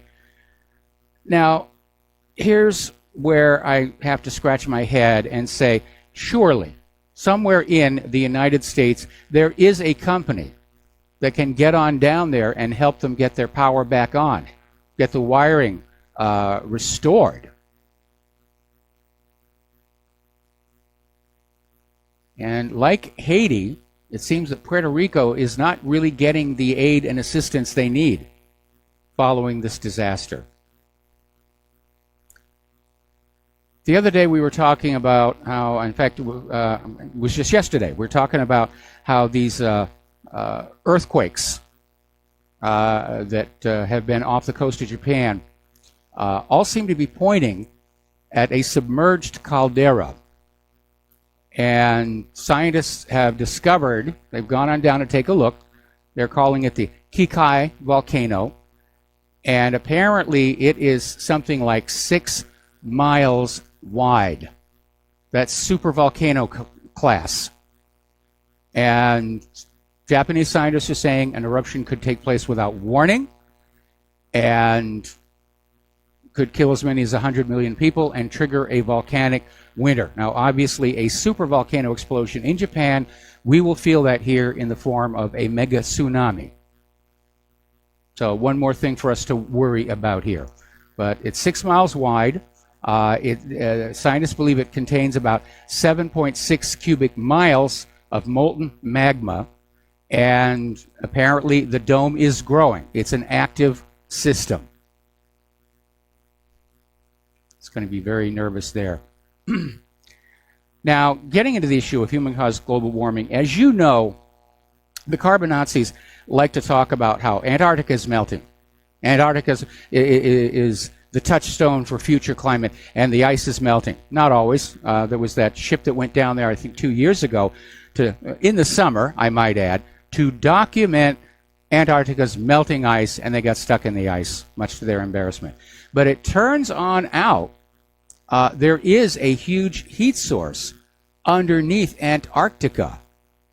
And there is this huge geothermal heat source, and they're saying it, again, Yellowstone size. And apparently they were trying to find an explanation for this one area where the ice does seem to be melting. And they're out there saying they've sort of known about the volcano for a long time, but they're saying it's aiding global warming. Well, yeah, geothermal sources make the surface of the Earth much warmer. And apparently Helene Sarusi of the Jet Propulsion Laboratory in Pasadena said she thought it was crazy. How can you have that much heat and have all that ice over it? Well, it's basically thermodynamics here. By the way, everyone says JPL Pasadena, JPL Pasadena. I used to work at JPL. It's actually technically in the city of La Cañada. And there's been this little bit of friction between Pasadena and La Cañada over trying to correct that a little bit.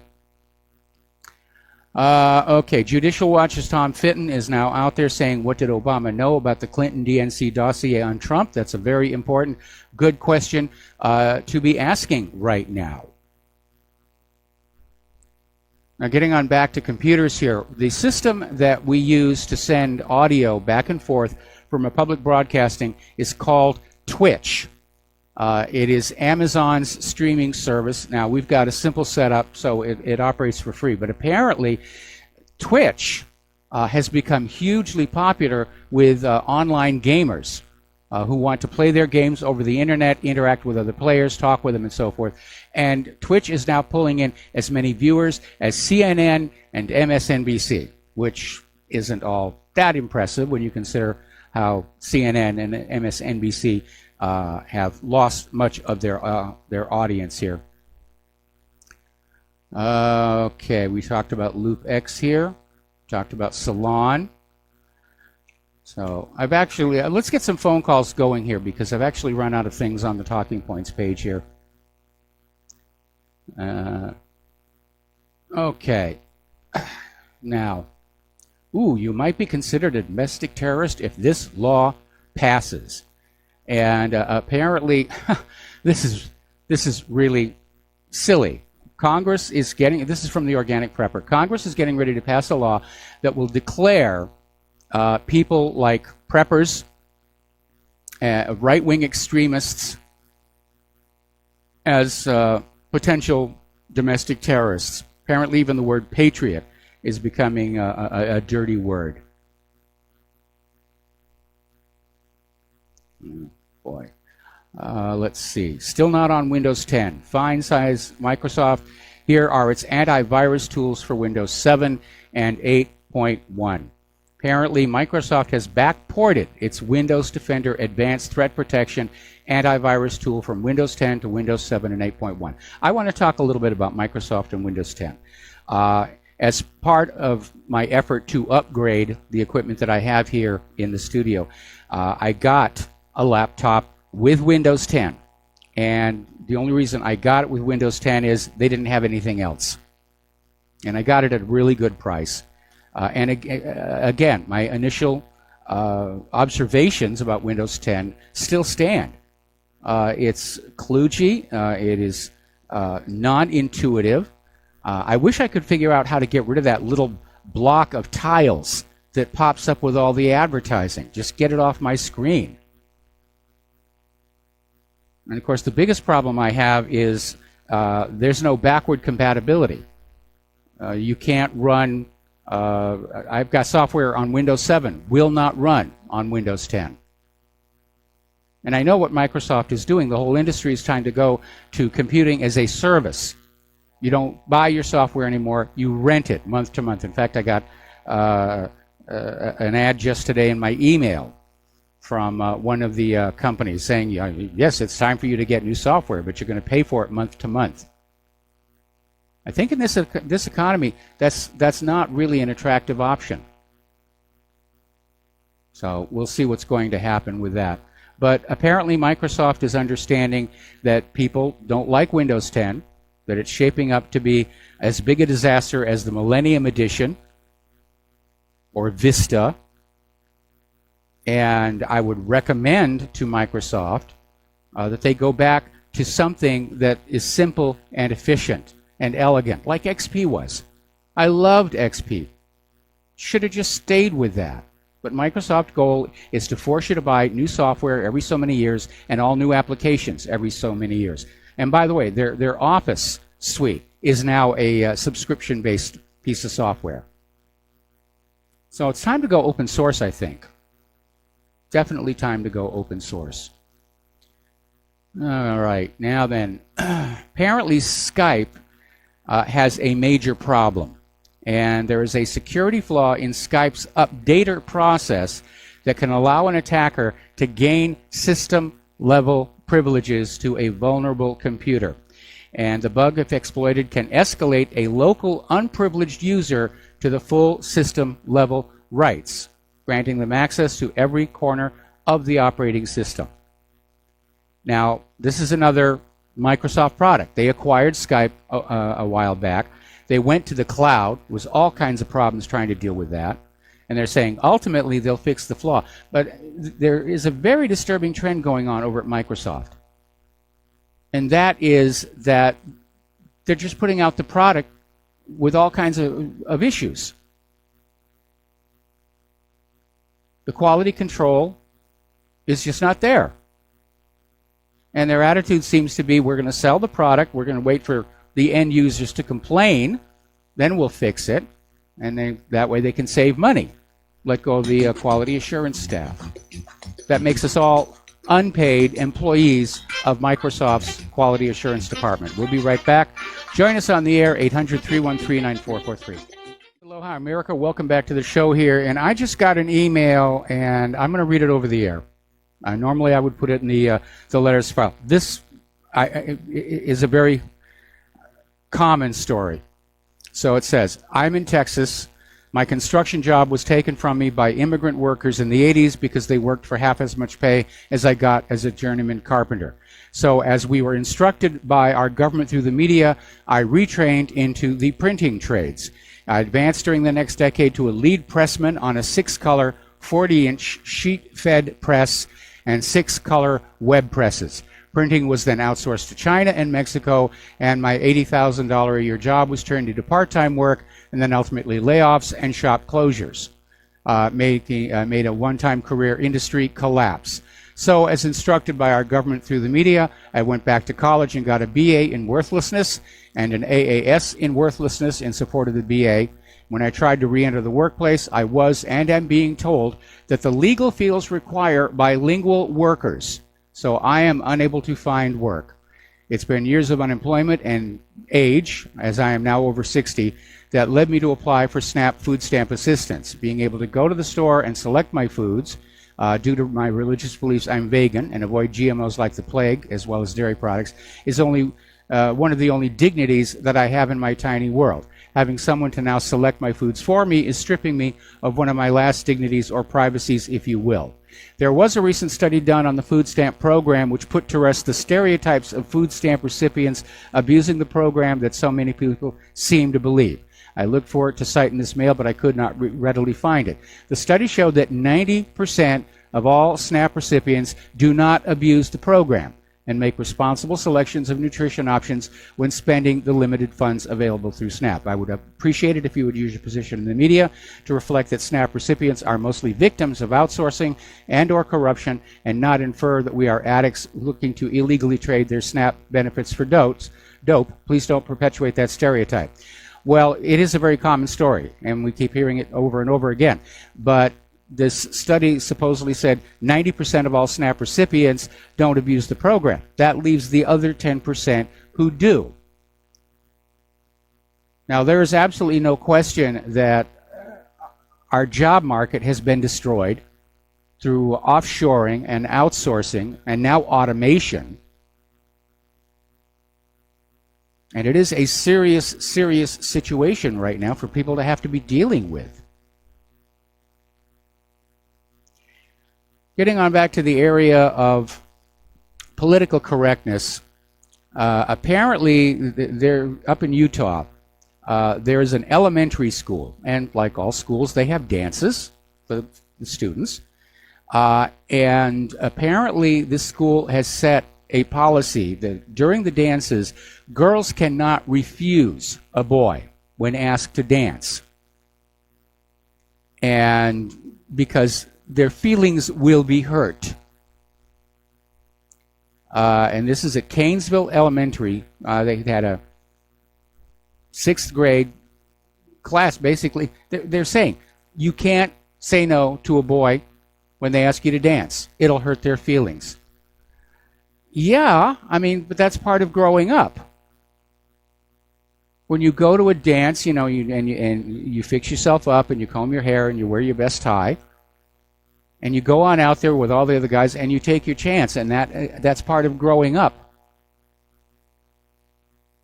So the message being given to these young girls is they're not allowed to have a choice for dance partners. That's a terrible message to give to these girls. It's a terrible message. And I can understand why the parents are a little upset. This political correctness stuff has really gone way, way too far. Apparently, Chinese iPhone manufacturer Foxconn is getting ready to slash more than 10,000 jobs this year due to automation. They're going to start using robots to build the iPhone. And this is a mistake. If you're using robots to do all the work, if you're replacing these human laborers, where are you going to find customers? I mean, taken to the extreme, we're headed for a world of shopping malls filled with robot salespeople standing around with nothing to do because there are no customers. And I find it amazing that our economic planners aren't seeing this. It's very alarming to see this kind of thing. This short-sightedness that we're seeing in our government, which of course extends not just to the economy, but to the war planning. Like this boneheaded decision about Pakistan that's guaranteed to pivot them toward China. And every time there's a new nation that pivots away from the United States and toward Russia and China, it's one less potential ally when the war starts. The quality of thinking in Washington, D.C., I don't know, maybe it's too many antidepressants, maybe it's something in the water. I don't really know. All right, we're going to take a break for commercials. Call in, share some time with us, 800-313-9443. We'll be right back. And aloha, America. Welcome back to the show here. And, oh boy, this one just takes the cake. Apparently over in Pennsylvania, there's a pastor, George Gregory, 61 years old, and he's got a wife, he's got children, and he was found in his car with a naked, tied-up man. But he's saying he's just providing drug counseling. And if you believe that one...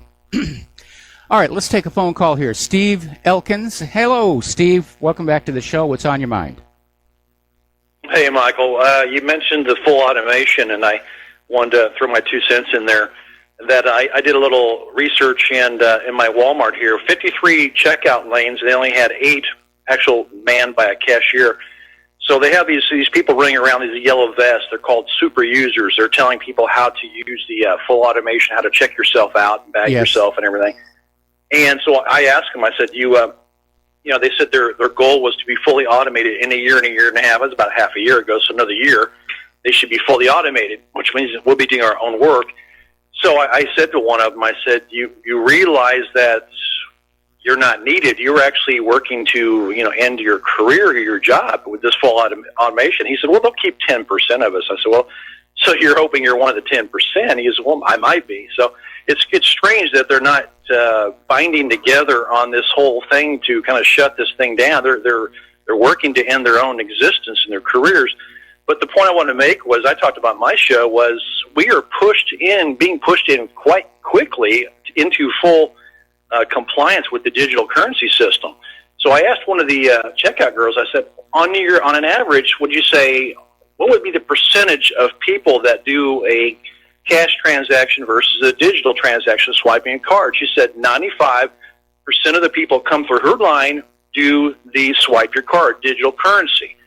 So we are pushed in this direction by full automation, because can you imagine having, going to the grocery store and having, $150, $200 bill and trying to put, your bills through that little change machine maker? That's impossible. It's not going to happen. So we are going to be kind of pushed into the digital currency system through this full automation. Well, I see it that way. I refuse to use the self-checkout because it is taking away somebody's job here. And, being that I'm 65, I can put on a good act that I'm really kind of too dumb to use that machine, and would you please get me to a human cashier? We have to take a stand. We absolutely have to take a stand. And don't get me wrong, I think robots are cool. I think Boston Dynamics makes a lot of really wonderful things for certain applications. But this push for total automation basically is going to make the unemployment problem worse. Where are all these people going to go? How are they going to have money to eat or rent or go to the store and buy the stuff that is being sold there? And it really is a very short-sighted approach. And I know the company's point of view is, well, we're going to save money. We're not going to have to worry about labor unions or any of that stuff, so this works out really well for you. But they are losing track of the fact that their employees collectively are also their customers collectively. Right. Yeah, I try my hardest to go to a real person, but that's getting harder and harder to do. Now, I did notice, interesting out here in Florida, that they have certain hours where they've realized that we have an elderly population who cannot get out of their, get up out of their chairs. They're in these little, carts, electric carts, or their wheelchairs. So they figured it out the peak time of the elderly when they shop, and so they'll have more people manned to take care of them. But other than that, the other hours of the day, they pretty much have a skeleton crew of cashiers to actually do your own checkout. And like I said, I try very hard to find a checkout person, but it's getting harder and harder to do. And everywhere I go, first it started off with gas stations, the service stations. Now it's our retail, and Target's going to be doing the same thing. Home Depot's doing it. Yes. Lowe's is doing it. It's so hard to find a real person. It's like, dang, we're going to find reason, talking about Donald Trump bringing jobs back, only to give it to full automation and end the job anyway. We're in a trouble situation here. Yeah, we absolutely are. And Sam's Club has now got the automated self-checkout.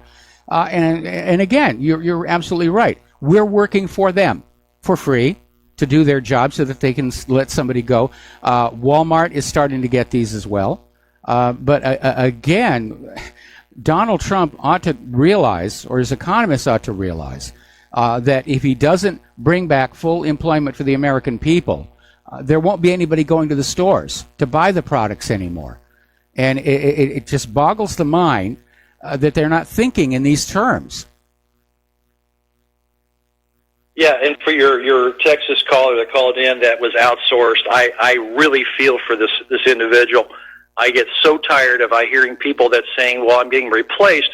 And the worst part of it all, I mean, the real insult is that they have to train their counterpart who's taken their job. Yes. Or they lose benefits, the severance package. And I think that is just, it just blows me away. It astounds me that you are going to train a replacement, or if you don't do it, you'll lose what little package they'll give you when you exit. What a hot red poker in the eye, you know. It really is, and as part of a larger picture, it does seem that indigenous Americans, us white people, us conservatives, we're being marginalized because they're bringing in all these illegal immigrants and they're giving them jobs even though they're not supposed to. Same thing with the refugees. And it all goes back to George Soros, who thinks this is all wonderful stuff. And again, they're not really thinking for the long term. And maybe they know something that we don't. Maybe they know that there is going to be a world war and we're going to be down to a very, very small population. But the same thing applies. If we don't have a way to trade our skills and our labor for money, we're not going to go to those stores and buy those products. Right. Well, I got to say, the last thing leaving is that the problems we create for ourselves when we refuse to follow our own laws. It's amazing. Laws are in the books, we don't follow them, and now we create more problem. We really do. And it does seem like our empire is in decline, and maybe that's why nobody's thinking long term. They know it's not going to last much longer. And they're just lashing out at the rest of the world in their death throes. That's it, Michael. Hey, thanks. Great show. All right, thanks an awful lot. Now, somebody just sent me in a collection of stories about Aetna. Now, we were talking about Aetna because out in California, under oath, one of their corporate officers admitted that they are making decisions on whether to grant or deny health care payments without looking at the actual medical records of the patient. So somebody just sent me in all these stories. I'm going to hit these. Apparently, Aetna got $34 million in New York subsidies to move its headquarters. Taxpayers funded for this one. Another article about the California situation here. Now, this is something that they really messed up. Back in 2017, summer of 2017, Aetna had a data breach, and they exposed the HIV status of thousands of their customers. Now, as you know, having HIV carries with it a certain stigma, certain assumptions about your lifestyle, and a lot of people can be forgiven for wanting there to be some privacy and protection. But apparently, on January of this year, Aetna settled the privacy case for $17 million. Now, by the time the lawyers take out their cut, it's not going to be a lot, but it's still, it's something. And again, the privacy breaches. There's got to be something we can do about that. There's got to be better security. And every time there's another privacy breach, it always comes down to somebody was careless, or somebody was overworked, or didn't change the default password. The government's not going to protect your data. The government is not going to protect your communications. In fact, the government is prying in there to find out what you're thinking and feeling and talking about. So corporations have to be held accountable for these privacy breaches, because once that information gets out there on the net, it can be used for nefarious purpose. Identity theft is a major, major problem.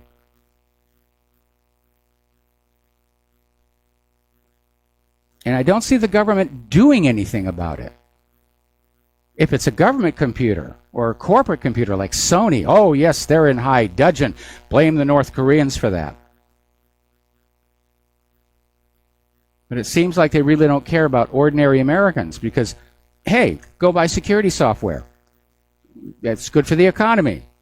It makes money. And what happens when the security software turns out not to work very well? Well, buy another security software. That's good for the economy. It makes money. It's all a racket here. It's all a racket. And I'm going to apologize for sounding so down, because it's been a very rough week, obviously, and I'm still very, very tired. But I think one of the problems for people who have a high IQ is you clearly see the potential of how the world could be. And I'm not talking about the liberal snowflakes who have these fairy tale fantasies.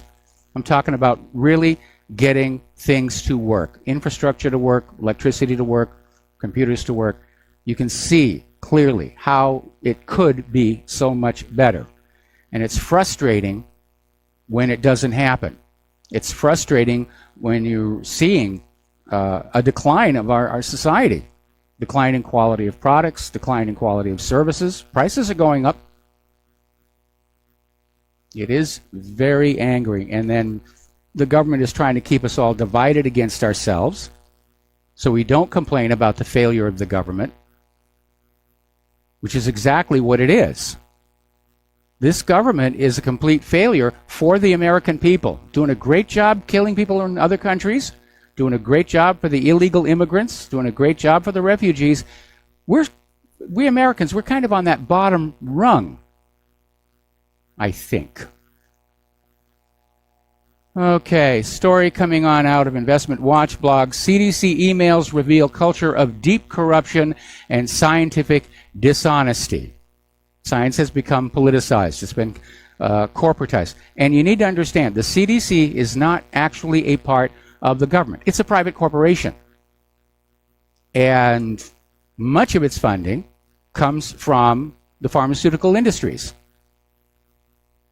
And the pharmaceutical industries get the science that they're paying for.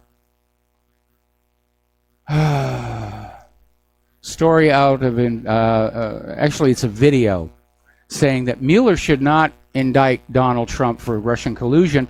Senator Warner should be indicted for collusion. I mean, and let's go right to the chase. Hillary Clinton, if you believe the official story about how that dossier was put together, that Christopher Steele had contacts in Russia who fed him the information. And by the way, it turns out Christopher Steele has not been to Russia in something like 20 years. But if we stipulate that, yes, he got that information from Russia, that represents collusion. Russia to Christopher Steele, to Fusion GPS, to the DNC, to the Hillary campaign. And let's not forget about Uranium One. That's collusion. That's pay for play. And that's another thing that is very, very angering and frustrating, is to see this corrupted machine in Washington, D.C. just absolutely intentionally oblivious to any crimes by Democrats while they go after President Donald Trump with a hammer and tong. We're going to take some more phone calls here. Rob in Illinois, aloha. Welcome to the show. What's on your mind? Hey, Mike, you got me? I got you. Okay. I just recently heard, from Minnesota, anywhere you want, that our January trade deficit was $560, I want to say $64 billion. Now, that's an incredible trade deficit. Oh, man. The person speaking about this said it's only going to increase month to month to month. He said, take a closer look, if you dare to care, to take a closer look at the cabinet of Donald Trump.